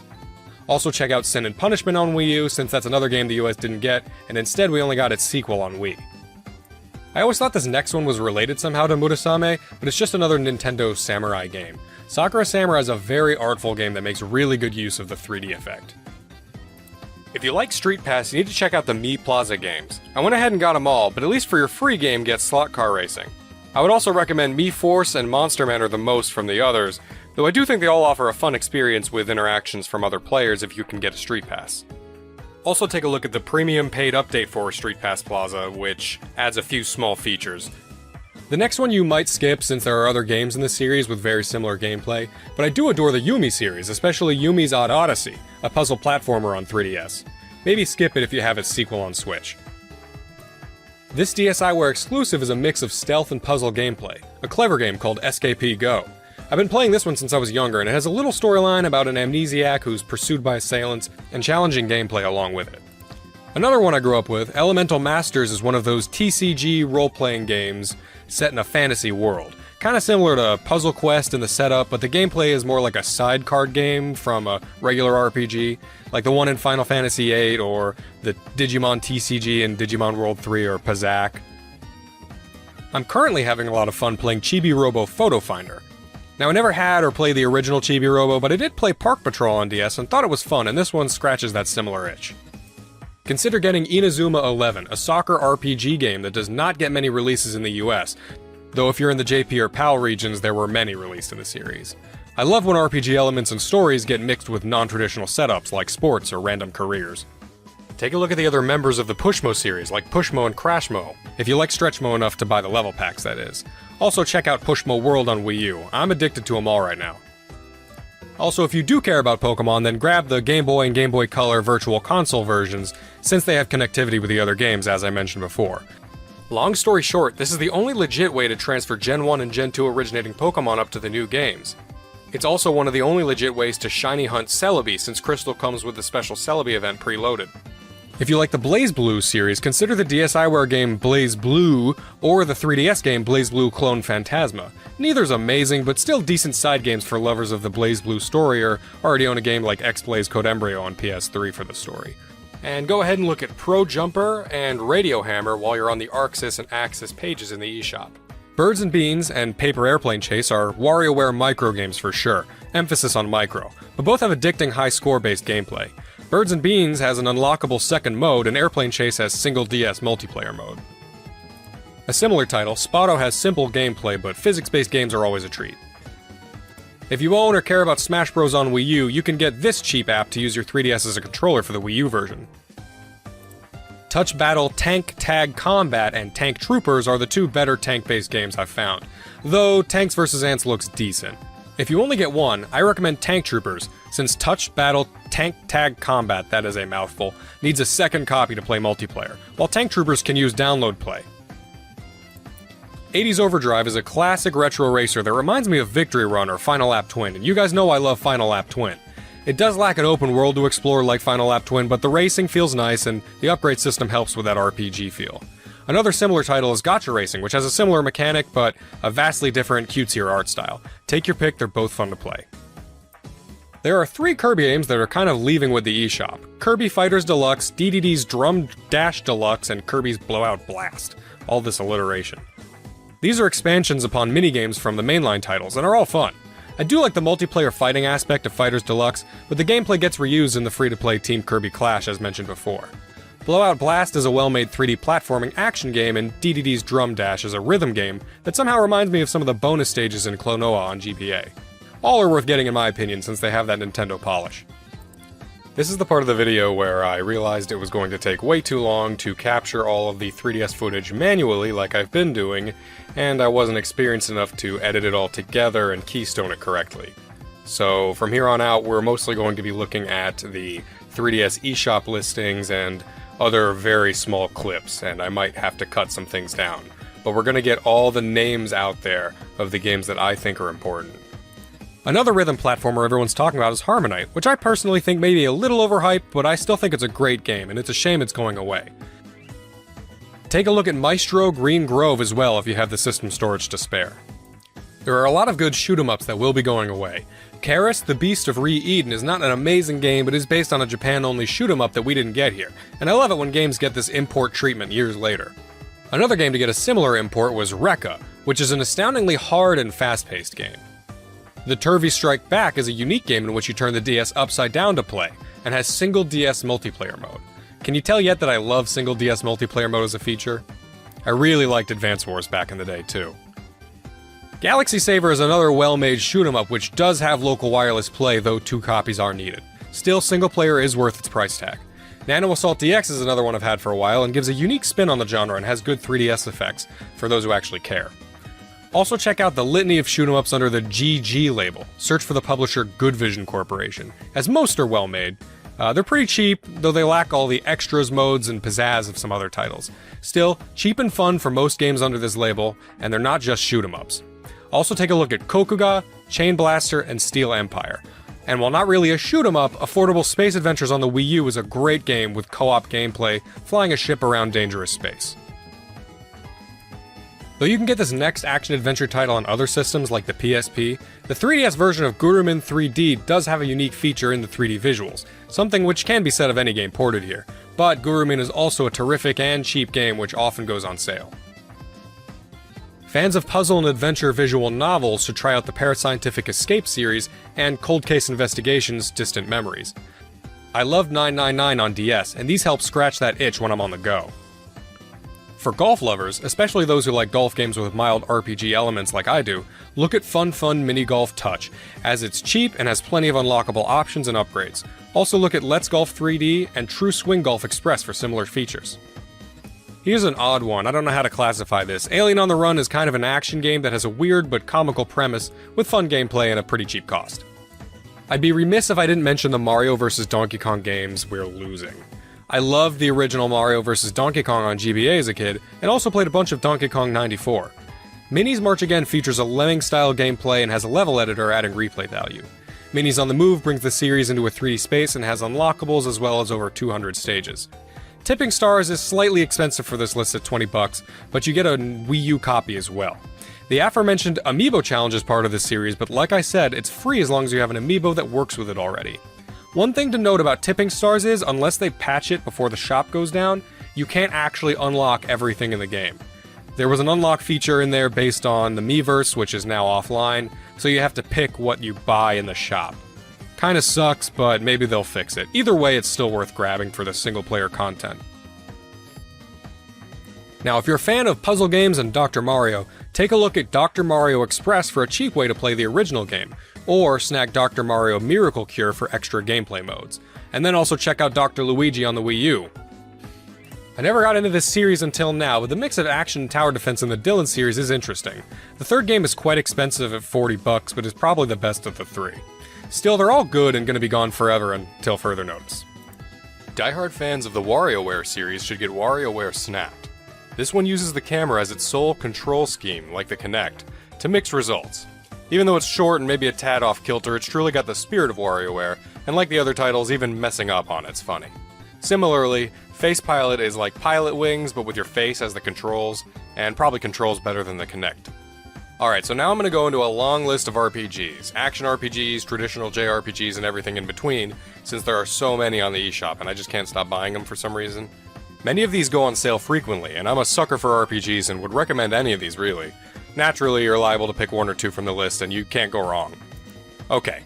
Xenonia, Ash, Machine Knight, Infinite Dunamis, Cronus Arc, Alphadia, As Divine Cross, Unlucky Mage, Brave Dungeon, Cristorino, Journey to Crazia, Legna Tactica, The Abyss Quartet, The Witch and Hero series, the X-Cave trilogy, The Legend of Dark Witch series, Demon King Box, Bonds of the Skies, Dragon Sinker, Faerun, Crystal Adventure, Kingdom's Item Shop, Adventure Bar Story, Adventure Labyrinth Story, Symphony of Eternity, Dragon Lapis, Crystal Monsters, Pick-Dun 2, The River City series, Weapon Shop de Omasei, Absolute Baseball, Ikachan, The Keep, the Denpa Men series. Now, I don't regret buying any of these, and I am being completely honest, though I'm a bit of a collecting nut. If a bunch of random names being thrown out at you didn't grab your attention, then at least please look at Weapon Shop de Omasei and the Denpa Men games. Weapon Shop de Omasei is a comedic rhythm RPG game about being the guy who forges weapons for traditional RPG characters. This one is a funny one to play right after playing one of the traditional JRPGs off this list. The Denpa Men is a great one where you can use the camera to capture little flying green screen technicians and form a dungeon-going party. Also, I want to mention Unchained Blades here. It is on the PSP, but we all know about the PSP shop, so maybe grab it here since it's a great dungeon crawler in first person with huge battles. Okay, cool. I'm gonna take a break from the RPGs. Here are some other mentions. Xscape is a sequel to a Japan-only shooter which pushed graphical limits back in the day on the Game Boy. This one isn't pushing any limits now, but it reminds me a lot of Red Alarm on the Virtual Boy in like a good way, so you should check it out if you like those. It's also very Star Foxy. Sky Piece is a game about boarding in the sky and getting high scores. It's pretty addicting. Super Strike Beach Volleyball is a cute little volleyball game, and I know that doesn't sound mega interesting, but I swear I love these simple little games as a break in between serious games. The Queen TV Game 2 is a really indescribable game, and with profanity, but for some reason it was only 2 cents, so yeah, I bought it, and you can too, for 2 cents. It's basically free. There are some Ace Attorney games that are only on the eShop and on mobile, so unless you want to play those on your phone or wait for the remaster, then get it here. Lionel City Builder 3D is another relaxing game, and it's about trains. Enough said. Pirate Pop Plus is a simple game that reminds me of old LCD games like the Tiger Electronics games. It's cute, and I think the pirate is the same guy from Runbow, but I could be wrong about that.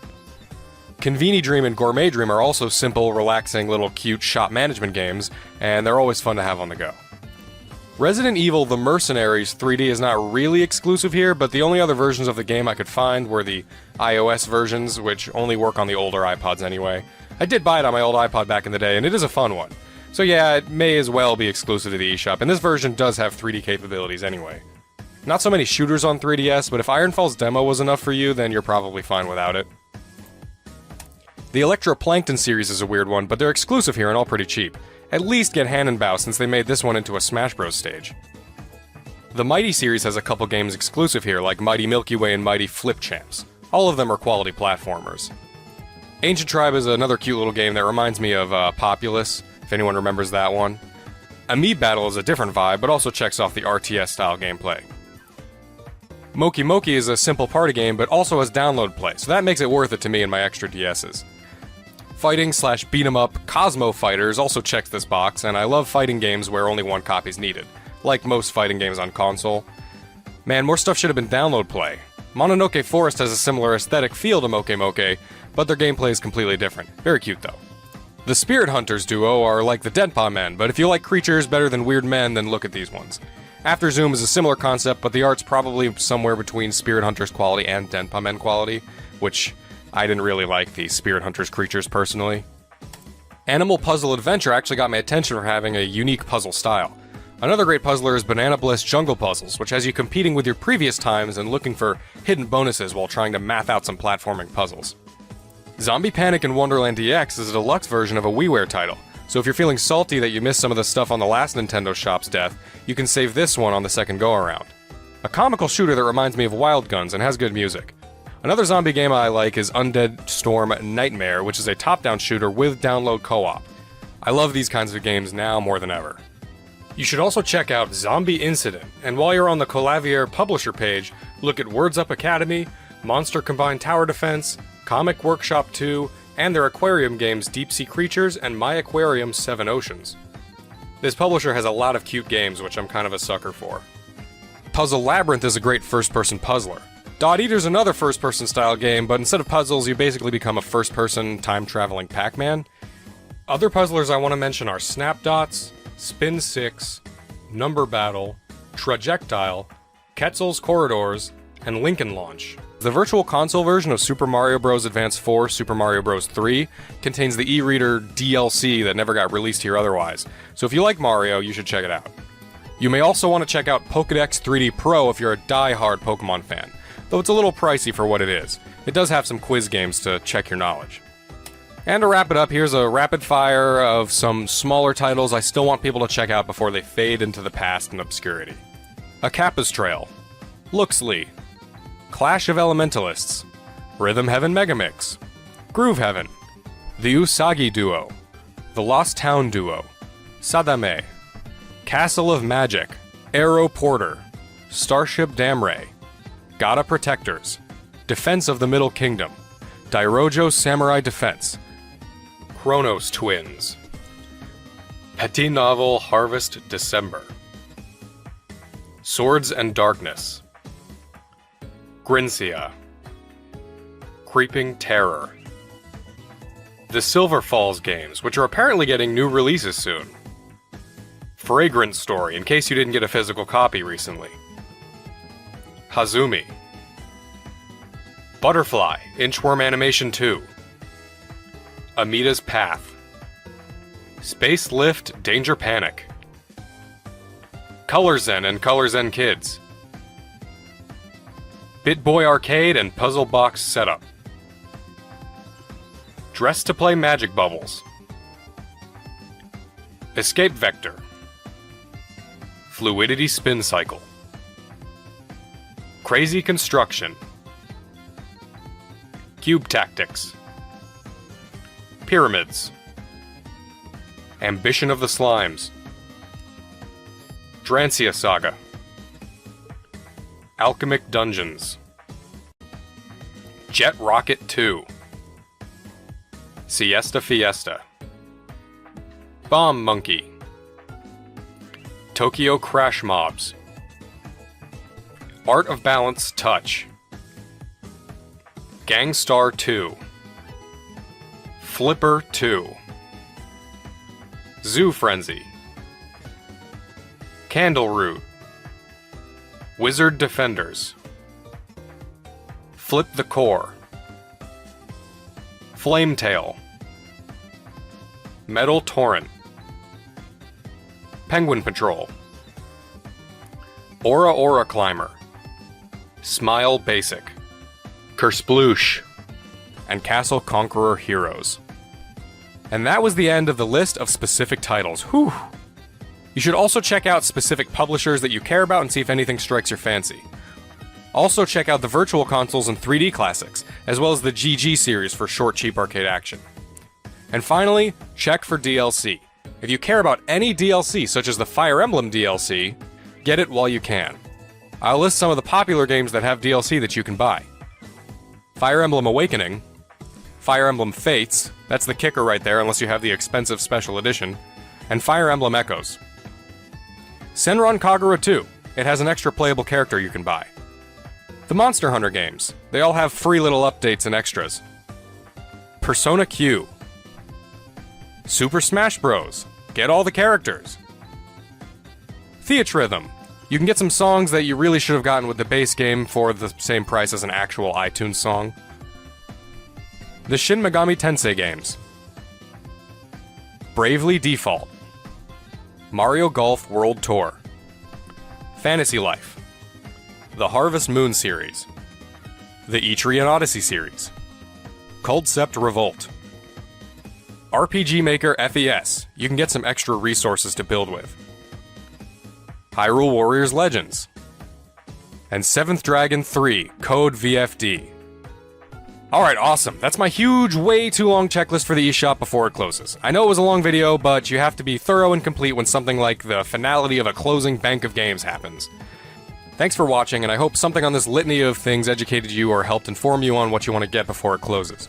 If you have any comments or questions, I will definitely be in the comments on this one since this is my biggest project and my first scripted video on the channel, and want feedback and to hear your picks in case I missed a big one. I'd be excited to hear about another one I can get before it's gone, so please share. Also, I want to mention that a lot of these games do go on sale, so maybe stock up on your credit and then wait until the last possible moment and grab anything that's on sale. Alright, thanks for watching.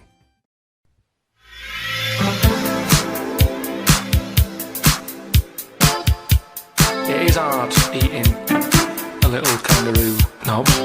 If I was there and Dex said, right Carl, eat the knob, I'd go, hang on a minute. I'm saying like, I could eat a knob at night.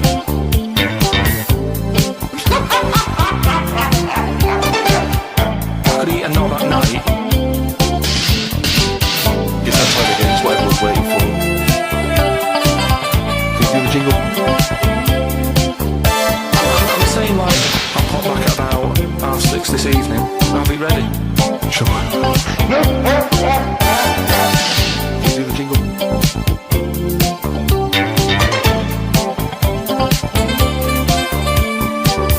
It's that time again, it's what everyone's waiting for.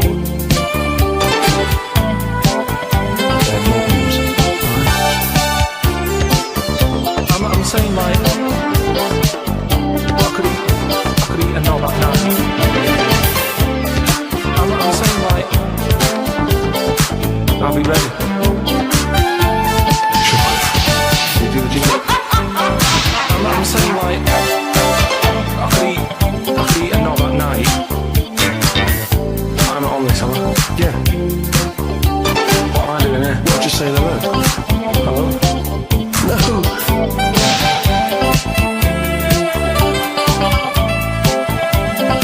I'm saying like, I could eat a knob at night.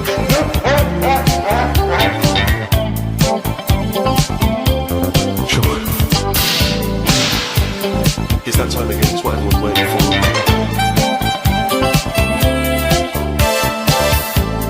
Can you do the jingle? No news. Hang on a minute.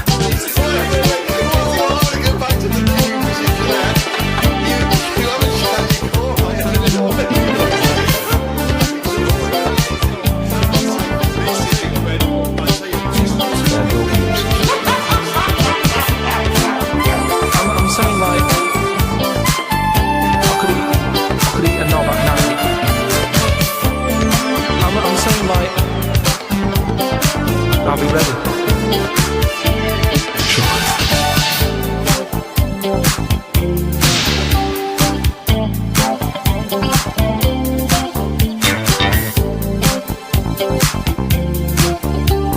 It's that time again, it's what everyone's waiting for. I'm saying like, I could eat a knob at night. Can you do the jingle? I'll pop back about 6:30 this evening. I'll be ready. I'm saying like, I could eat a knob at night.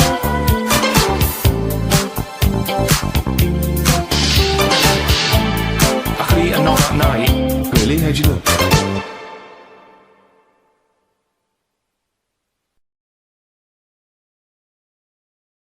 All right. How would you go about chatting up a woman in a bar? What tips could you give?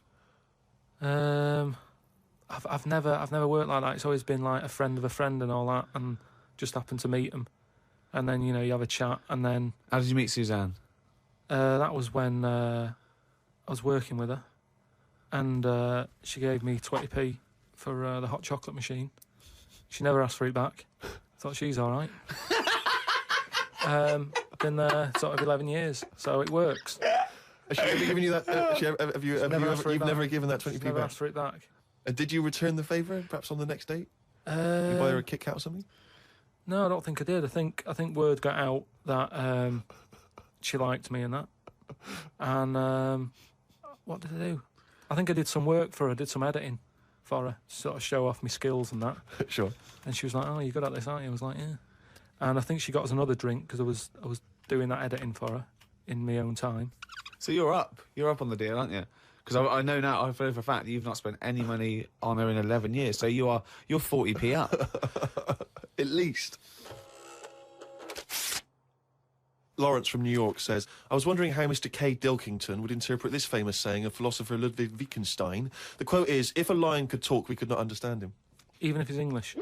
Yeah, if a lion could speak English, so there's no language barrier, he's speaking English words and using all the correct grammar and everything, but you wouldn't be able to understand what he was saying. Why? Because it is from a different world. His frames of reference would be so bizarre that you wouldn't be able to get a grasp on what he was talking about, because you'd have so little in common, even if he used real words. No, but he's talking English. Yeah, no, but his reference points would be just so far removed. You know, they're removed slightly when, if you saw two people talking about Kierkegaard, you'd I wouldn't understand it. Exactly. So remove that a billion times to a different species with different input. No, but it depends. If I'm talking to a lion in London Zoo, yeah, he'll be saying, "Oh, I'm fed up of being stuck in here." I'll go, "Yeah." It's like that. It depends what his background is. I mean, there's some people who might have lived down the road from me, but have a totally different life. Absolutely.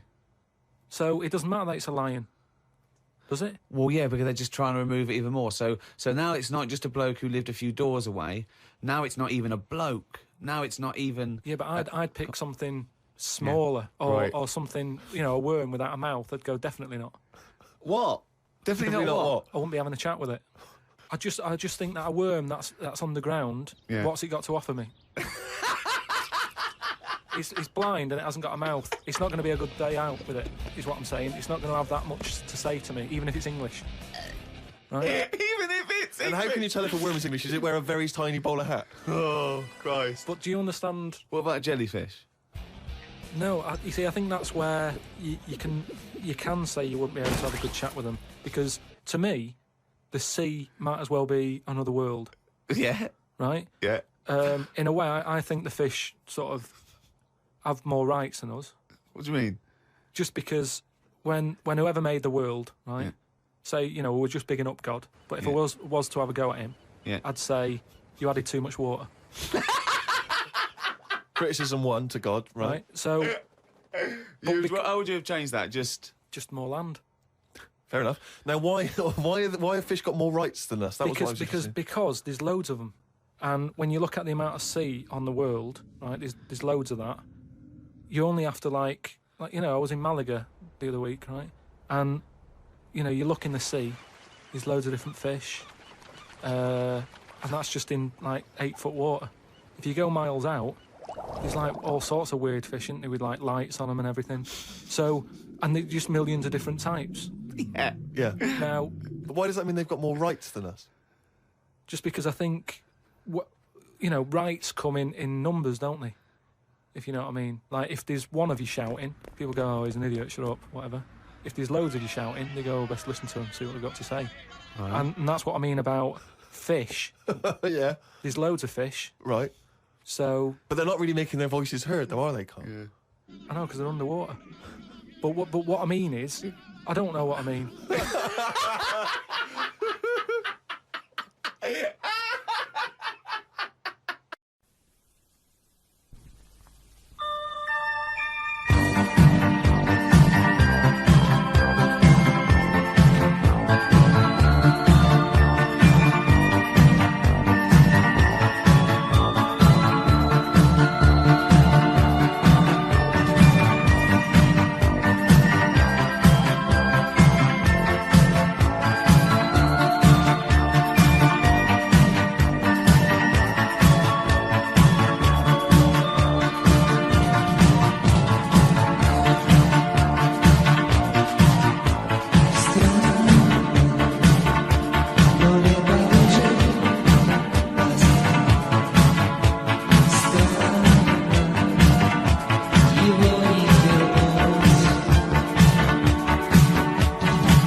Что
See, out of all the places, this is the place that I'm worried about the most. Why? Just the way they live. They're different. What, Chinese people? They just wreck everything. They make everything weird. That's what I'm worried about. Expand on this, I don't understand what you mean. Everything. Chicken. Why is it orange in Chinatown? Just the slightest thing. The chicken is orange. They eat anything. You know what I mean? Octopus. Toad. He just made that one up! The way they write, the letters are weird. Their alphabet's not like ours. Theirs are like someone testing out a biro. Everything's... there's no logic to anything that they do.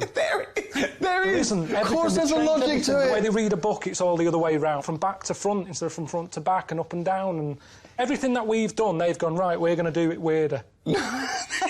That's how it comes across. Just give us a second. Just give us a sec.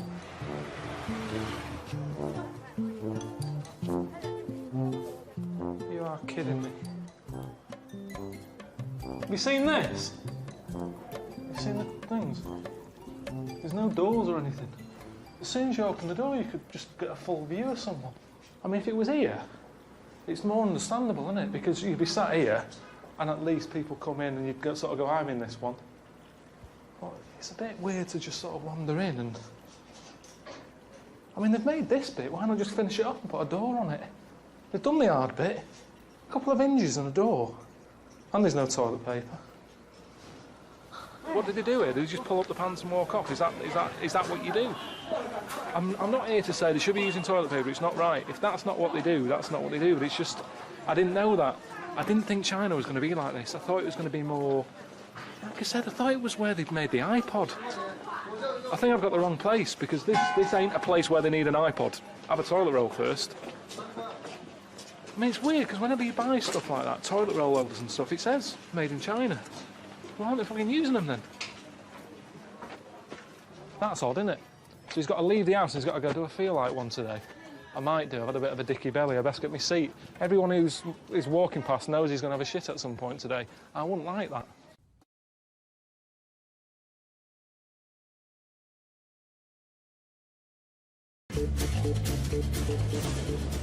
Whoa! What's the rush? It's been here for 4,000 years. What's he doing? Oh, my arse. This is mental.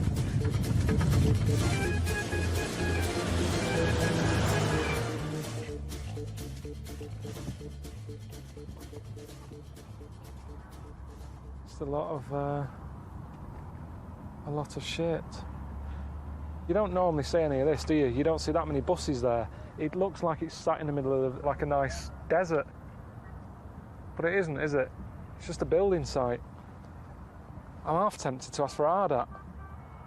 I mean, it's not even bits of old pyramid, is it? You've got all sorts of... You've got bricks here from, like, council houses and that. It's literally just, people have brought up shit and dumped it here. It's like something out of Planet of the Apes, isn't it? Barren.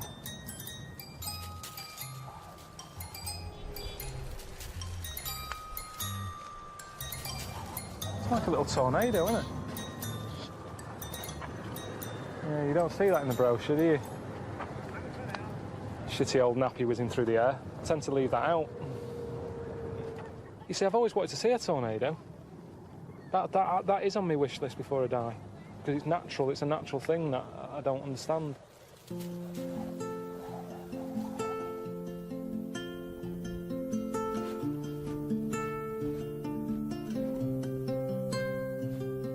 If that was like a little housing estate, you'd go, yeah, any will do. They're all the same size. The design actually is a bit odd, isn't it? Because the square footage, the floor size is massive. But the upstairs bit is tiny.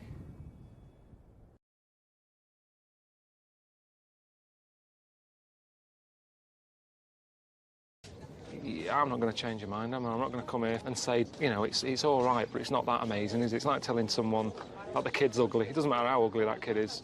The mum and dad love it to bits. And I didn't want to say, but when I was looking up, I thought the chin looks a bit big. It's like that.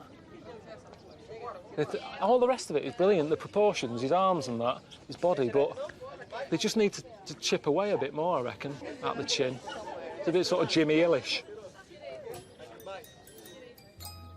Say if I get back home and someone says, "You've seen Christ Redeemer?" I go, "Yeah." And they go, "What's it like?" I'll probably just say, it's like a big ornament. Do you know what I mean? It's like something me Auntie Nora would have, sort of next to the telly. But I'd say if you're going to come up here, it's not about that, it's about that lot. It's about coming up here and seeing all the view there. Knock that down. You still get a crowd coming up here. You could stick anything there. Stick a cafe there, and people would come up here. You can charge as much as you like, because you've got nowhere else to go, you're trapped. You're dying of thirst. Charge you about £4 for a can of Coke. The only mistake I made is, I said, like, he had a chin like Jimmy Hill. And after that, people told me it's not his chin, it's his beard. But it doesn't look like a beard. So they could have just done with chipping a bit more out, make it look a bit more airy. I was saying that there's so many sort of flying ants around there. I imagine the workers going, "I've had enough of this. Does that look like a beard?" "Yeah, it does, Bob, let's go. I'm not hanging around here." That ruined it a bit. I don't know why there's so many flying ants up there. Ants shouldn't have wings. I mean, when you see them walking, they're all over the place. They sort of go forwards and then come back exactly the same path and shoot off over there and come back again. If they're not good at walking, they're going to be useless with wings.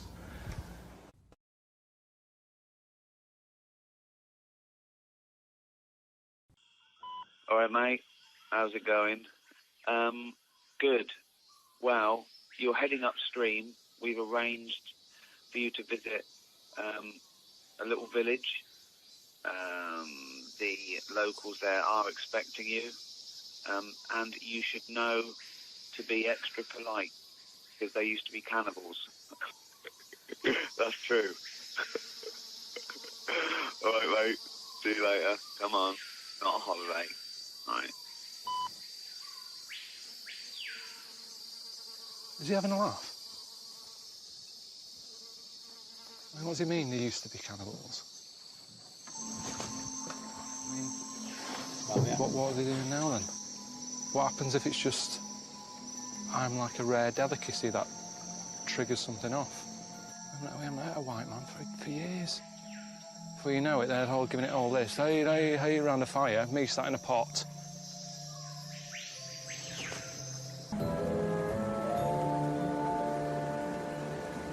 Right, didn't wave back, so that's... They don't know what that means, or they hate me already, I don't know. Nothing again. I'm not doing it again, it's embarrassing. It's like asking someone's name 3 times and not hearing them. Are they smiling even? This is proper, isn't it? This is like proper tribe.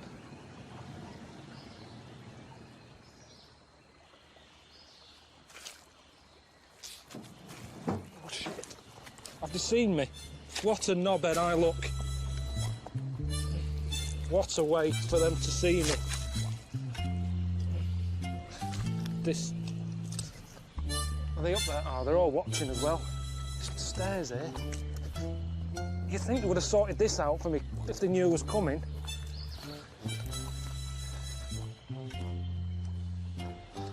Do I want the bags yet? All right. OK. He's glad to see the back of us, isn't he? See you then. Look at him, he can't get out of here quick enough. He knows more than I do, obviously. Look at him. Not hanging about, no waving. Raymond! Raymond! Anyone watching at home, he does do tours.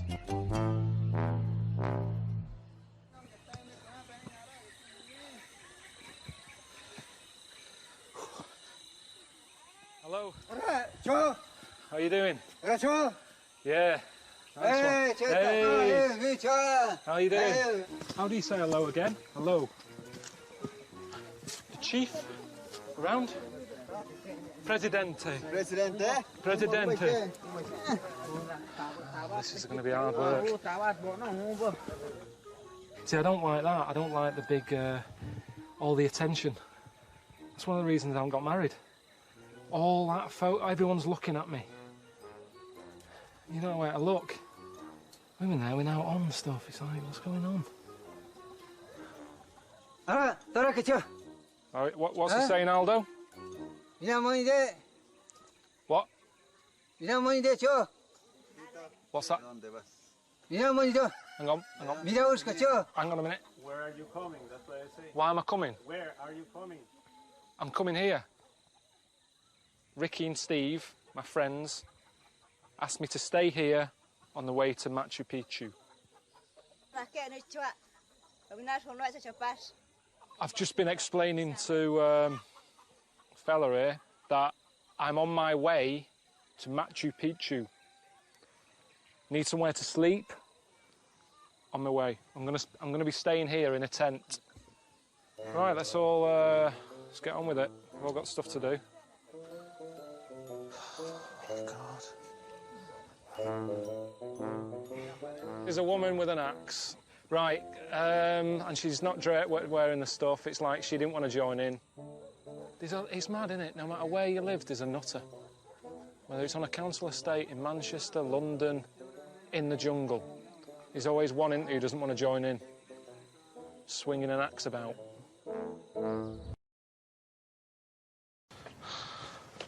Doesn't make sense, though, because these things they're living in look like bungalows. But what's the point if you've got to keep doing this? You might as well have a house with stairs.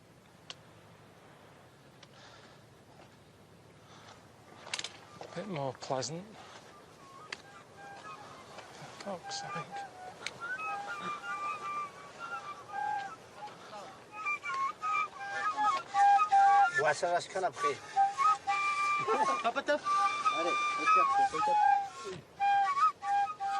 I don't get it. Why don't they just want to rest? They've been walking up there with all these bags, out of breath, and now they're wasting breath, just making a racket. I mean, that doesn't even sound nice to me. That's not relaxing. They're all doing their own thing here. I mean, I had a cassette of pure moods, like panpipe stuff. Used to sort of make a bit of a romantic evening. Didn't sound like that. And there certainly wasn't a rat involved. Oh, God for that. Oh. I'm going to keep walking. All right. Enjoy your dinner.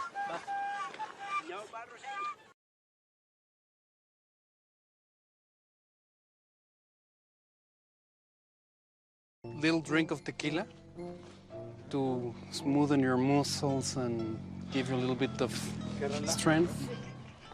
One kind of tequila, they put worms in it. And it's a very nice thing to offer the worm to the guest. What is wrong with you people? May we split? Just piss-arsing about on bulls, drinking worms. I've been wrestling. I've only been here about 3 days. It's like everyone's daring each other to do something stupid. Get on a cow, get on a bull. Hey, let's have a wrestle. Eat a worm. Do you know what I mean? It's never ending. It's just... Actually, for us, this is normal, man. I know, but that's what's frightening. Do you chew or do you just swallow? Of course you chew and you try to figure out the flavor and everything. All right, here we go.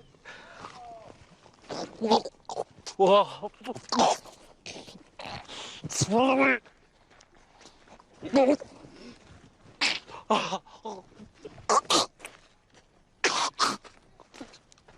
It's still in there.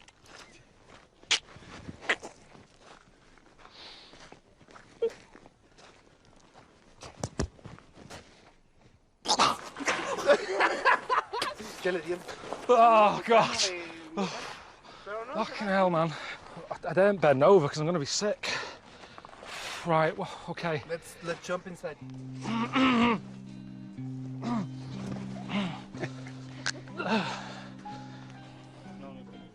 Gracias. Can I see him? I've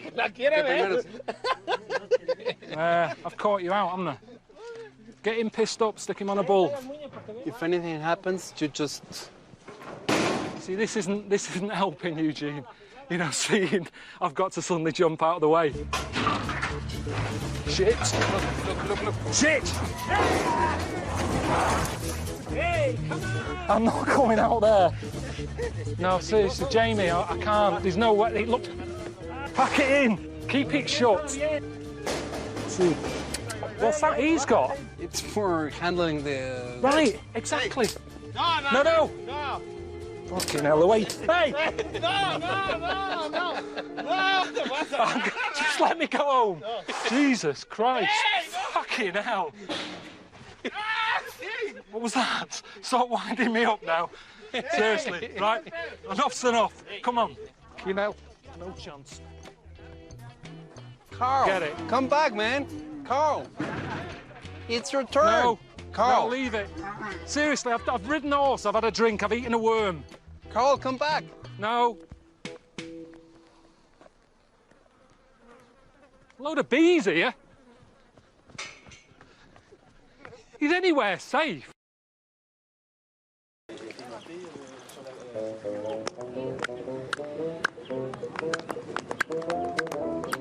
What's the clapping thing about? Yeah, it's just...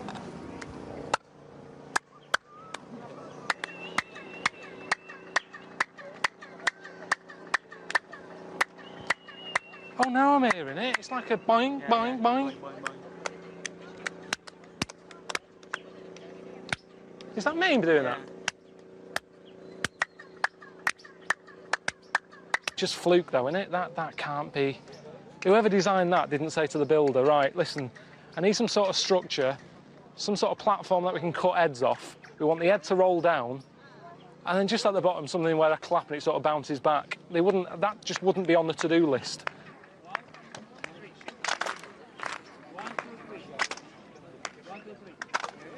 Is that, I mean, is that what they really wanted this to be like when they built it? This wonder, a wonder of the world. Is she all right here? This woman's fainted.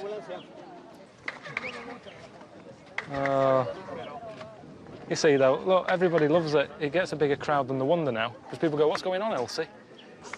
Going, oh, get the camera out. I think they're dying. Okay. No, she's still alive. Let's move on. Yeah, ambulance now. I prefer to get out of here now. I feel like I've seen it. I've had a bit of a lesson with this. It's been all right. It's not been my favourite bit of Mexico, if I'm honest. More people flogging shit. I'm half tempted just to sort of fall over like that woman and get a lift home.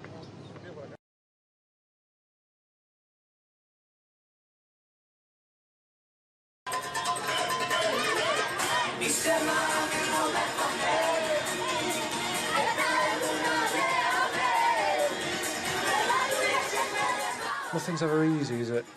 You know, Steve said he sorted me out with a lift to get back to the hotel. Well, that's nice of him. And then this lot turned up. I want to go around this car or another car every day and make people happy. Why not? This is what we do in traffic jam. They were nice enough lads and that, but doing that is dangerous. And there's enough danger here, you know, with bombs going off or blokes walking out with guns. I don't need to add more danger to my little trip by dancing about on a busy road. You know how many smiles we're gaining right now? We're saving lives right now. Somebody else maybe depressed, he wanted to commit suicide, now he's smiling, now he doesn't want it. She's not smiling. Ask me a sticker from this. See a sticker? Yeah. Give me one, put it on the box. She's terrified. She's terrified. She's going, for God's sake. She went like that and locked the door. That's a public box. All right. The lights are changing. Lights, lights, lights, lights!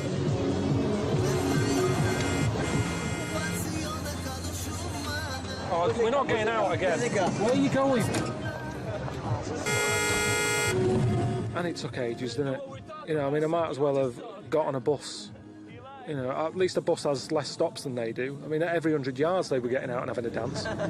Good stuff, huh? Yeah, it's great. Come on with us, just for a bit, come on. A little bit. 2 minutes, 2 minutes. On a corner, come pick a dangerous spot. This is the most dangerous place.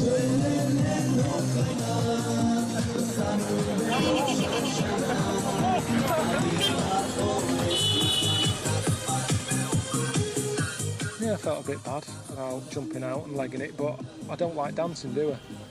You know, I don't dance at weddings, so I'm not going to start doing it on a dual carriageway, am I? I mean, you're right, there is a lot of misery in the world. But that doesn't help me, that's making me worse. They're causing all that bibbing. Do you know what I mean? Someone's trying to get to hospital, the grand's dying, they're in the road. Get out the fucking road.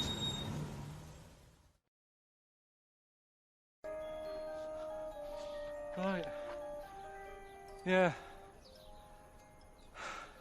I can't even go in it. That's ridiculous. I mean, that's useless, isn't it? Who's put them there? I mean, look. But my point is, you're sat in there, and that's your view over there. If you look here, point proven. You're better off living in the hole, looking at the palace, than living in the palace looking at the hole, aren't you? So Ricky and Steve can say I'm a knob. But I think that's my point proven, isn't it? But I wasn't just talking about buildings, I mean in life. Even being a good-looking person or an ugly one. In a way, you're better off being the ugly one and you get to look at nice things. You're looking at the nicer-looking people. Doesn't matter about being ugly, how often do you look at yourself anyway? Same thing. Be the ugly one, look at the nice one.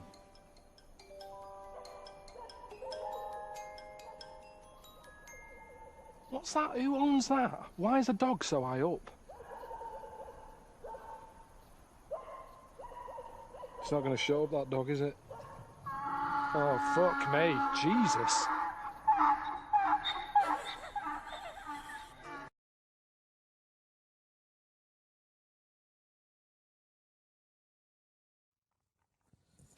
What's this in The Guardian? Guardian Guide, pick of the day. All right. Oh, pick of the day. This will be a good review, then. The conceit of this ball-achingly dull series... Has your balls ever ached from watching a programme? Have you ever watched a programme and gone, don't know if I'm enjoying this, but my balls are aching, I hate it. This is the dullest thing. Oh, hang on. It doesn't, I don't know what that means. His balls are aching because the series is that dull. If TV that he doesn't like makes his balls ache, why don't you turn it off quicker? He must get a twinge and go, oh. There's certain things I've learned. Tell us, what have you learned? I learned that babies in China, a lot of them have square heads. Right, go on. Is this... Can we look at this clip? He's a big lad. Has he got a square head? I can't tell. Yeah. But why do they have square heads? I asked some questions and the main answer seemed to be so they don't roll out the cot. No way. How do they make sure their baby gets a square head? They somehow stick a book to the back of its head when it's born. When you're born, your head's soft. That's right, yeah. Did your mum strap a dinner plate to your head when you were a kid? Yeah. What? A ladle. But I didn't get all the ins and outs, and this is what I'm saying. But why does that doesn't stop them rolling out the cot? If you've got a square head, it's not like they couldn't roll out. Babies' heads, remember, your head is quite big as a baby. Right. The body's sort of like that, and its head, it's trying to roll, and it can't because it's like that. And it's attractive, apparently. What do you mean? Show me again. Do it again. The baby's in the cot like that. And it would want to sort of... If it had a round head, it could just go like that. Yeah, so now do it with the square... How is it stopping it? I don't understand. So because it's kind of going... You can't roll. What shape is a wheel? Round. Oh, fuck me. You are the strangest man on the planet. You haven't been to China. Thank you. Good night. See you later. Oh. Done. I mean, I haven't got pictures in our flat because of that mirrored wall I've got. Yeah. Right? So, I mean, it's tiny. You've been in it. Got windows on one wall, door to get in on the other, kitchen on the other, mirrored wall on the other. So there's no nowhere space for there. art. There's no space for art. I'm intrigued how you sit at home. Where's the sofa? At home? Yeah. Facing the mirror. So you sit looking at yourself all night? Yeah. As opposed to a painting? Yeah, but at least that changes each day. No, it doesn't. It does. The picture changes. It's not. It's round and miserable every fucking day. No, honestly, it's good to, because you don't look at yourself otherwise. Especially me, I haven't got any hair to comb or anything, so I don't look in the mirror as much as the normal person. So, whereas now, I'm looking there every day. So you're sat at home staring at yourself? No, because the telly's in front of the mirror. But are you not distracted by yourself? Yeah, you do. When the adverts are on, you look up, and if Suzanne's sat next to me, I tend to talk to her through the mirror. What do you mean? So why don't you look at her when you talk to her? Well, you don't have to turn your neck or anything. There's no neck usage going on. I can just look forward. I look at the telly, lift the eyes up, look in the mirror, look at me, look at her. What does she do? No, Look back at you we're in the used to mirror. it. There's nothing wrong with that. It's like there's more people in the room in a way. It's like, And they're further away. there's nothing odd about that. Why wouldn't you use... It doesn't matter. Your Sorry, eyes, remember, your why eyes wouldn't are you still... talk to your girlfriend via a mirror all the time? Is that your question? Well, no, I think it's quite normal. If your head is facing a mirror where you can see everything in that room, remember, it's a small flat, I can see everything that's going on in there without moving my head. Stephen Hawking would be well happy. So I can look forward, she's sat next to me. If I'm watching the telly, I can say something. Now, she's getting the sound from me still because she's sat close. Yeah. But yeah, we're further away, but things look better from a distance anyway. So that's how you managed to keep this relationship alive? Maybe. You're such an odd little man. But no, it's not odd. You see, there was a woman on the estate who did use... have I told you about Miss Peggy before? No. It rings a bell. Go on. I'm going to tell you ages ago, it's this fat woman who used to be on the estate. She had a three-wheeler bike. And her husband... Push bike, pedal bike? Yeah, like a tricycle thing, but a big one. Right. She used to sit her husband in the basket in the back. Cycle about, what have you. Yeah. She was known as Miss Piggy. Anyway. Oh, is this the one that she used to beat him up so your dad pretended to be a policeman? Yeah, that's it. Anyway, well, the way she used to communicate, she used to always go in quick save and nick biscuits. And if anyone went up to her to say, stop nicking the biscuits, she'd pull out like a little mirror out of a bag, and she'd look in it, but talk to you via the mirror. Oh, man. What? So she was insane. It's weird, isn't it? It was really weird. Like It used to scare me. It's like a Salvador Dali painting. you exist in there. Yeah. It's really, really So weird. hang on. So she used to talk to people through the mirror because she was mental. I couldn't sit, watch the telly, and look at me watching the telly in the mirror all night. No. That's no, weird. that would be really weird. It's really weird, Carl. I'd be very conscious of myself. No, Conscious I of the think way it I'm gives you, sat. gives you confidence and that. And if you are Gives you sort of... confidence? Well, yeah, because you're seeing yourself more and you pick up what habits you do and stuff like that. So what have you changed through your viewing of yourself? I sort of grew a beard the other week, just something different to look at for a bit. And then you get sick of that. It's like a piece of art. Change that, have a bit of a shave. Can you see the back of the telly in the mirror? A little bit, yeah. If the flat's a mess, it's a mess twice. Oh, God. Oh.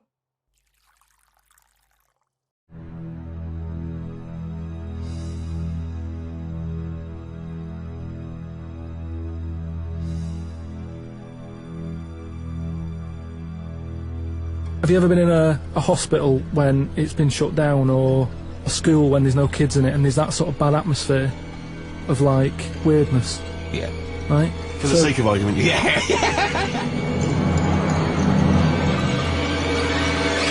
We're wandering about, and I say, oh yeah, what's in this room, right? And all the floors are like a wreck and rotten and stuff. Oh my God. There's a little sign there, right? And I go up to it, and it says, flies this way. So I follow the arrow, which goes to this corner where there's a shelf, about 3,000 dead flies on it, condom stuck on the top.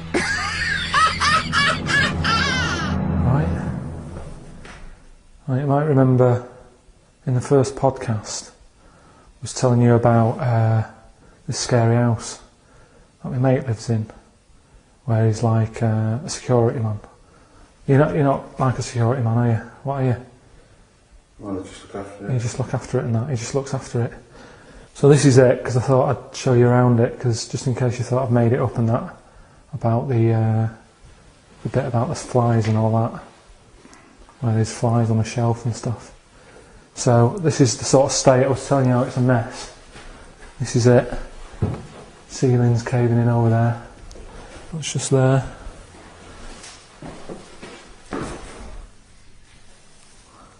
Pair of pants.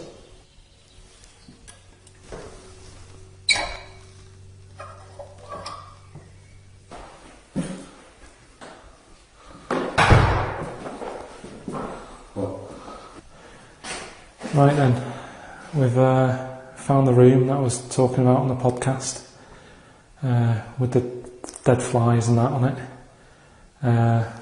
This is the sign that I was telling you about.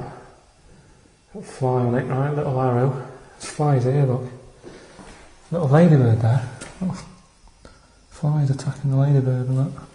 Right? So you've got that. We'll follow it along. Right? You think, well, there's nothing there. And you've got, you can get the camera up there, right? Look at that lot.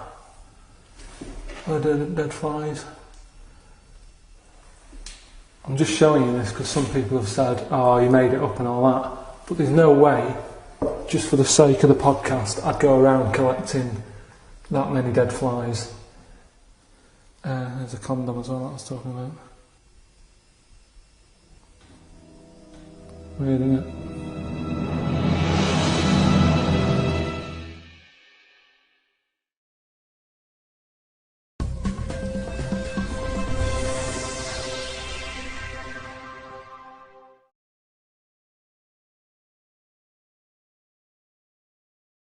Right, old woman, about 70 years old. Yeah. She's normally fit and healthy and stuff, nothing wrong with her, she's having a good life. And one day, she goes for a check to the doctors, just to check herself out, because she's getting on a bit. Yeah. Says, take your clothes off and that. So she does, and checks her out, says, yeah, you're looking good, you're looking good. Turn round, he said, oh God. He says, you've got a tumour on your buttock. Right? So she goes, oh, what, can you do anything to sort it out? So they go, yeah, we could book you in for an operation, it's best if we remove this. Books are in for an operation, operation day comes, strip her down and that, they're all stood round, the doctors, start to operate. It only turns out it's a pork chop that she sat on 5 years earlier and it had stuck to her buttock. Right, Carl. I can forward you. Listen. Serious. Right, okay, Carl. I'm telling you now. I'm leaving. I'm never doing this show again. No, I'm serious. Honestly. You're talking. I've never had such. You are. Play a record. Play a record. I couldn't believe it. What do you mean you can't believe it? Stop the record. Stop the record. Stop the record. Right. Okay. Right. What do you mean you couldn't believe it? No. When I read it, I said I've got to tell Ricky this that. woman had a pork chop stuck to her arse for 5 years. You mental case. Of course she didn't.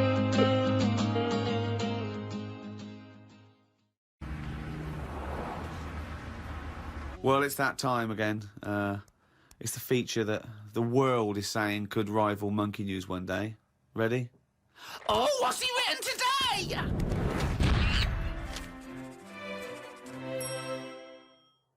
Well, Carl's diary. You didn't explain what it was. Sunday, got up. Sunny day, so went for a walk in the park. There was a bloke walking down the street who was whistling. Some kind of annoying tune. He seemed quite happy with himself. Do people only whistle when they're happy? I don't whistle very much. It's a good point. Whistling is so inane to me. But yeah, it's sort of like going, I'm content. It really is that thing that if they go, you go, well, Mr. Mellors, I'm afraid we've got some bad news. Not only has your wife died, but you've lost the house. Thanks, Doctor. Wouldn't happen, would it? No, you don't whistle when you're sad. The other place you hear it, of course, is changing rooms. And that's men going, I'm whistling, so I'm not looking at your cock. How could I be? I'm concentrating on whistling. The lake was frozen over where I was walking. The ducks looked worried. They were sat on the edge of the lake waiting for it to melt. Were they, Carl? Yeah, we just sat there looking, sort of going, oh, what's going on? I don't know. How long is a duck's memory? Because I wondered whether they're going, this doesn't seem right, but I don't know why. I asked Suzanne why ducks don't use their wings much. They seem to walk and swim more and don't bother using their wings. Suzanne said she had to call her mum and dad, so I never got an answer. The old excuse. Yeah. Suzanne. Oh, I can't talk now, Carl. Gotta phone my mum. There was a marathon type run going on in the park. It reminded me of the time when we were moving flat. It was the day of the London Marathon. Me and Suzanne were walking down the middle of the road, taking some stuff to our new flat. I was carrying a lamp and a kitchen bin. People were clapping me, thinking I was doing some kind of fun run.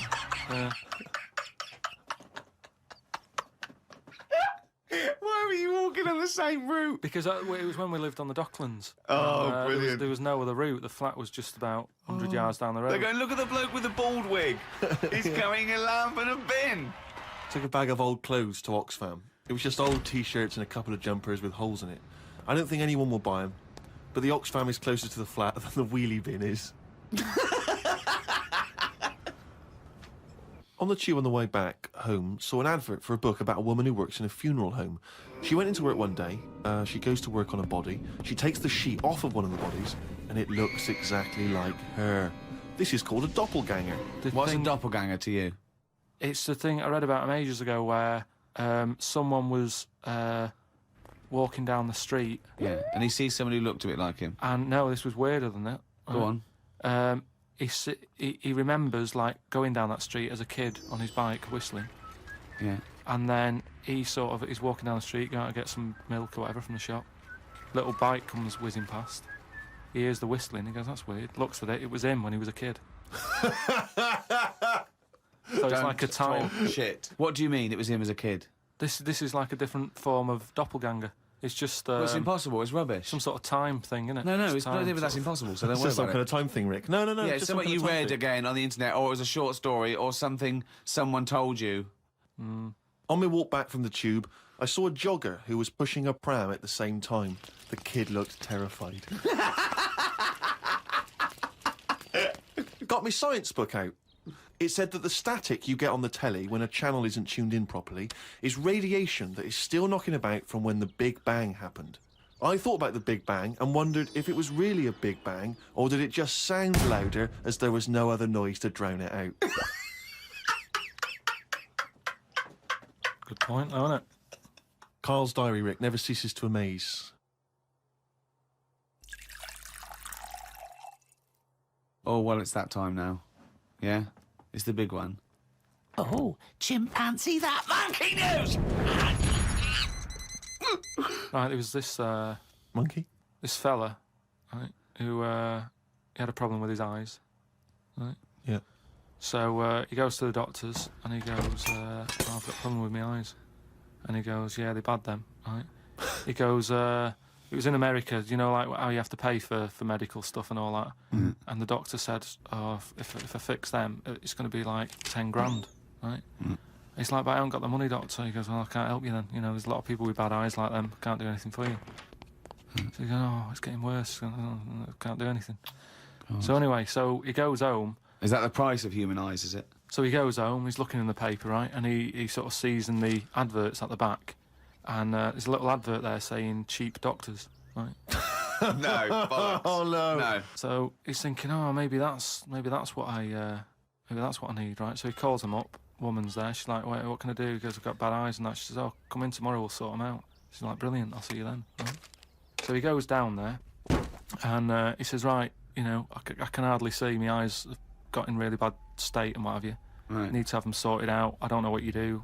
Whatever you do, Right. I need Now, doing. his eyes are so bad, can he see the doctors? He can... Not really, Can't sort really- of he's squinting squinting. and that, but, you know, so he's like, do I need to see the doctor to, you know, have a word and tell him what problems? She's like, no, don't worry about that. Don't worry about no, I'd be comfortable if it's a... Just you know, just let me inject you and we'll knock you out and we'll get on with it. And it's like, well, Can I just tell you something about chimps as well, just before you continue? Go on. You know, they don't have opposable thumbs. Now, which is why what- are opposable thumbs useful, Rick? Well, to grip something, to do anything like, you know, even simple stuff like writing, so let alone surgery. So without an But opposable can I just check now? So if I was a doctor and I was doing any form of difficult surgery, would I need opposable thumbs? You'd need opposable thumbs To be a doctor, And without okay. you couldn't do anything. You couldn't. Thanks for clearing that up. Because the opposable thumb allowed something in our evolution called the precision grip. Right. So without that, you couldn't do anything. I'm just glad they've got that cleared up. Thanks. So anyway, so he's had the injection, he's nodding off and what have you, right? His eyes are sort of closing and that, he hears the door open, he sort of just sees this little fella coming in, he's like, hello, doctor. And he's trying to, like, make a chat with it. Sure. But, like, he's just nodding off. No, just Oh, he's he never or she, called it was doctor. it he or she? These people have done 7 years medical training. respected people. How could you call it it? So anyway, he thought, oh, it's weird he didn't answer, but, you know, doctors can be quite moody, you know, they're highly intelligent, they don't need... Especially little airy ones. Well, just idle chit-chat. There's no room for that, do you know what I mean? Yeah, Like, I'm here to do a job. Yeah, but you know, if I'm going in to have my eyes done, I want a little bit of idle chimp chat. So anyway, time passes, right? He sort of wakes up and he opens his eyes, right? And it's brilliant. He can't believe it. Eyes are perfect. He's had the op. He can't believe the sight. He's like, nurse, right? And the nurse comes in because I can't believe it. This is brilliant. I've never had such good sight. Do you know what I mean? Even when I was a baby, and my eyes were new, I didn't see this good. Great. So she's like, well, you know, that's you realise the nurse is a panda. That's what we do, right? So he said, right, so can I just see the doctor and just say thanks and that? And she's like, well, to be honest, you know, he's specialised in what he does. There's a lot of What a load of bollocks this is getting. Please. Where did you get this from? No, come on, let's hear the end of the news. There's a lot of like operations he's got to do. Yeah. So you know, leave him to it. He's just having a kid. You know, I'll let him know that you were grateful. You know, pay us a check. Off you go. Go and enjoy looking at stuff. Yeah. So he said, no, I just what's wrong with that? I just want to see that. She's like, no, leave it. Just leave. Yeah, exactly. Leave it. And he's like, yeah, but I can't. You know, I want to thank him. He's done such a good thing for me. So they're getting into a bit of an argument and what have you, and the voices are raising, right? Door opens. Going to wake the doctor up. Well, that's what they did. They woke it up, right? They woke it up. So the door opens, right? Little monkey comes out, and he's like, "What's going on here? It's a hospital. Why is there a monkey knocking about?" Yeah. So the woman said, "Well, what do you mean? He's the doctor." Right? So he's like, "You are having a laugh, aren't you?" She goes, "Look, don't complain. Your eyes are sorted. Yeah. You know, the doctor's done it. What's the problem?" He said, "Well, if I'd have known that, I wouldn't have come here." She said, "Well, what do you mean you didn't know that?" She said, "The advert in the paper you read, it's like chimp doctors." That is the biggest load of shit I've ever heard. That really is the worst. What? And because his eyes were so bad, he thought it said cheap doctors. He saw the advert and it said chimp doctors, but because his eyes were bad, he just saw it. What journal is this in? It was years ago, because it sort of says how the monkey sort of carried on working for a few years. He couldn't do anything about it. He had to leave play it. golf. It's absolute bollocks. There's no way.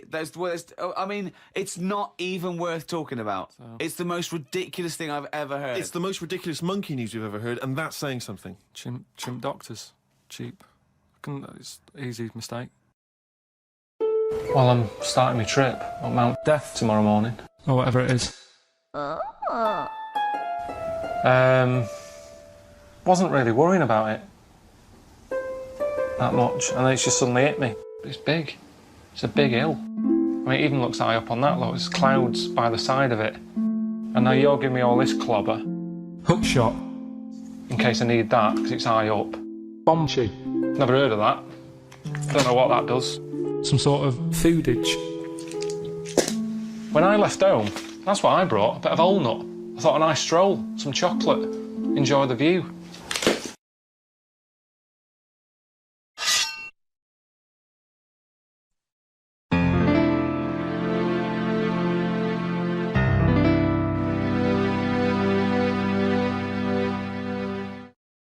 I said to Suzanne, I'm sick of it. She's going, you need to do it when I get a new kitchen.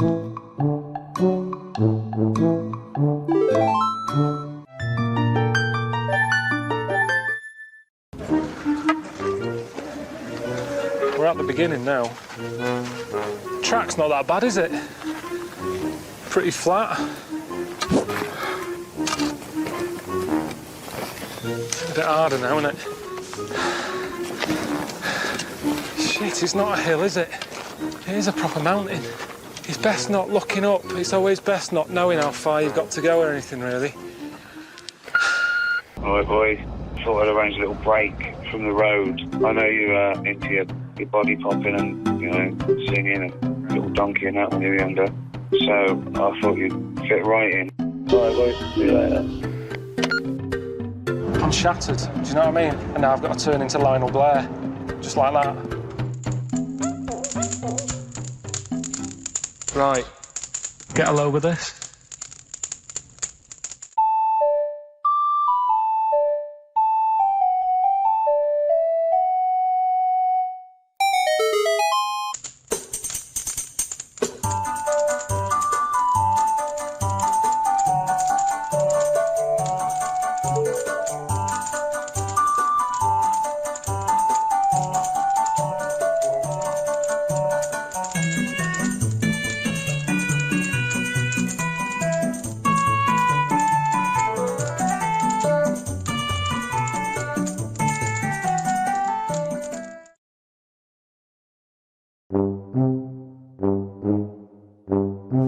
When Suzanne's mum does a Sunday dinner, it's like that on a plate. Piled mash, Yorkshire pudding. It's like that, honestly. We don't talk for the first half an hour because we can't see each other. Just sat behind mounds of food. And even though I'm hungry, I go, I can't eat all that. That's that for me. I've been overfaced. Well, I'm prepared to give it a go. Jesus. I mean, I know I look a knob. I always do in a helmet.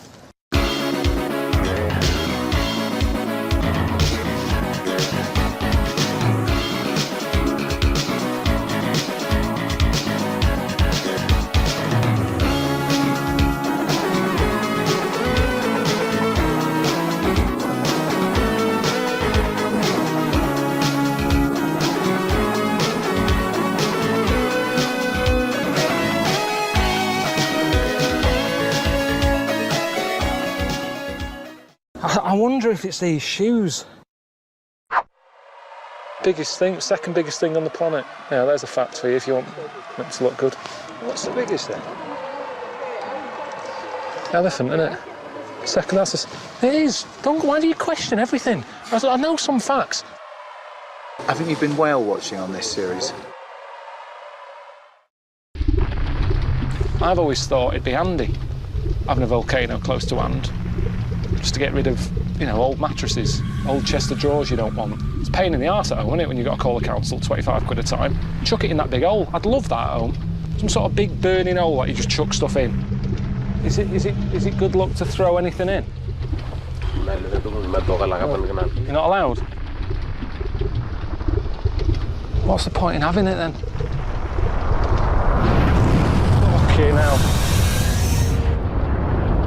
I'm not that happy being this close. Bloody hell. The size of that. What is that doing there? Right, that's hot now, that's mental.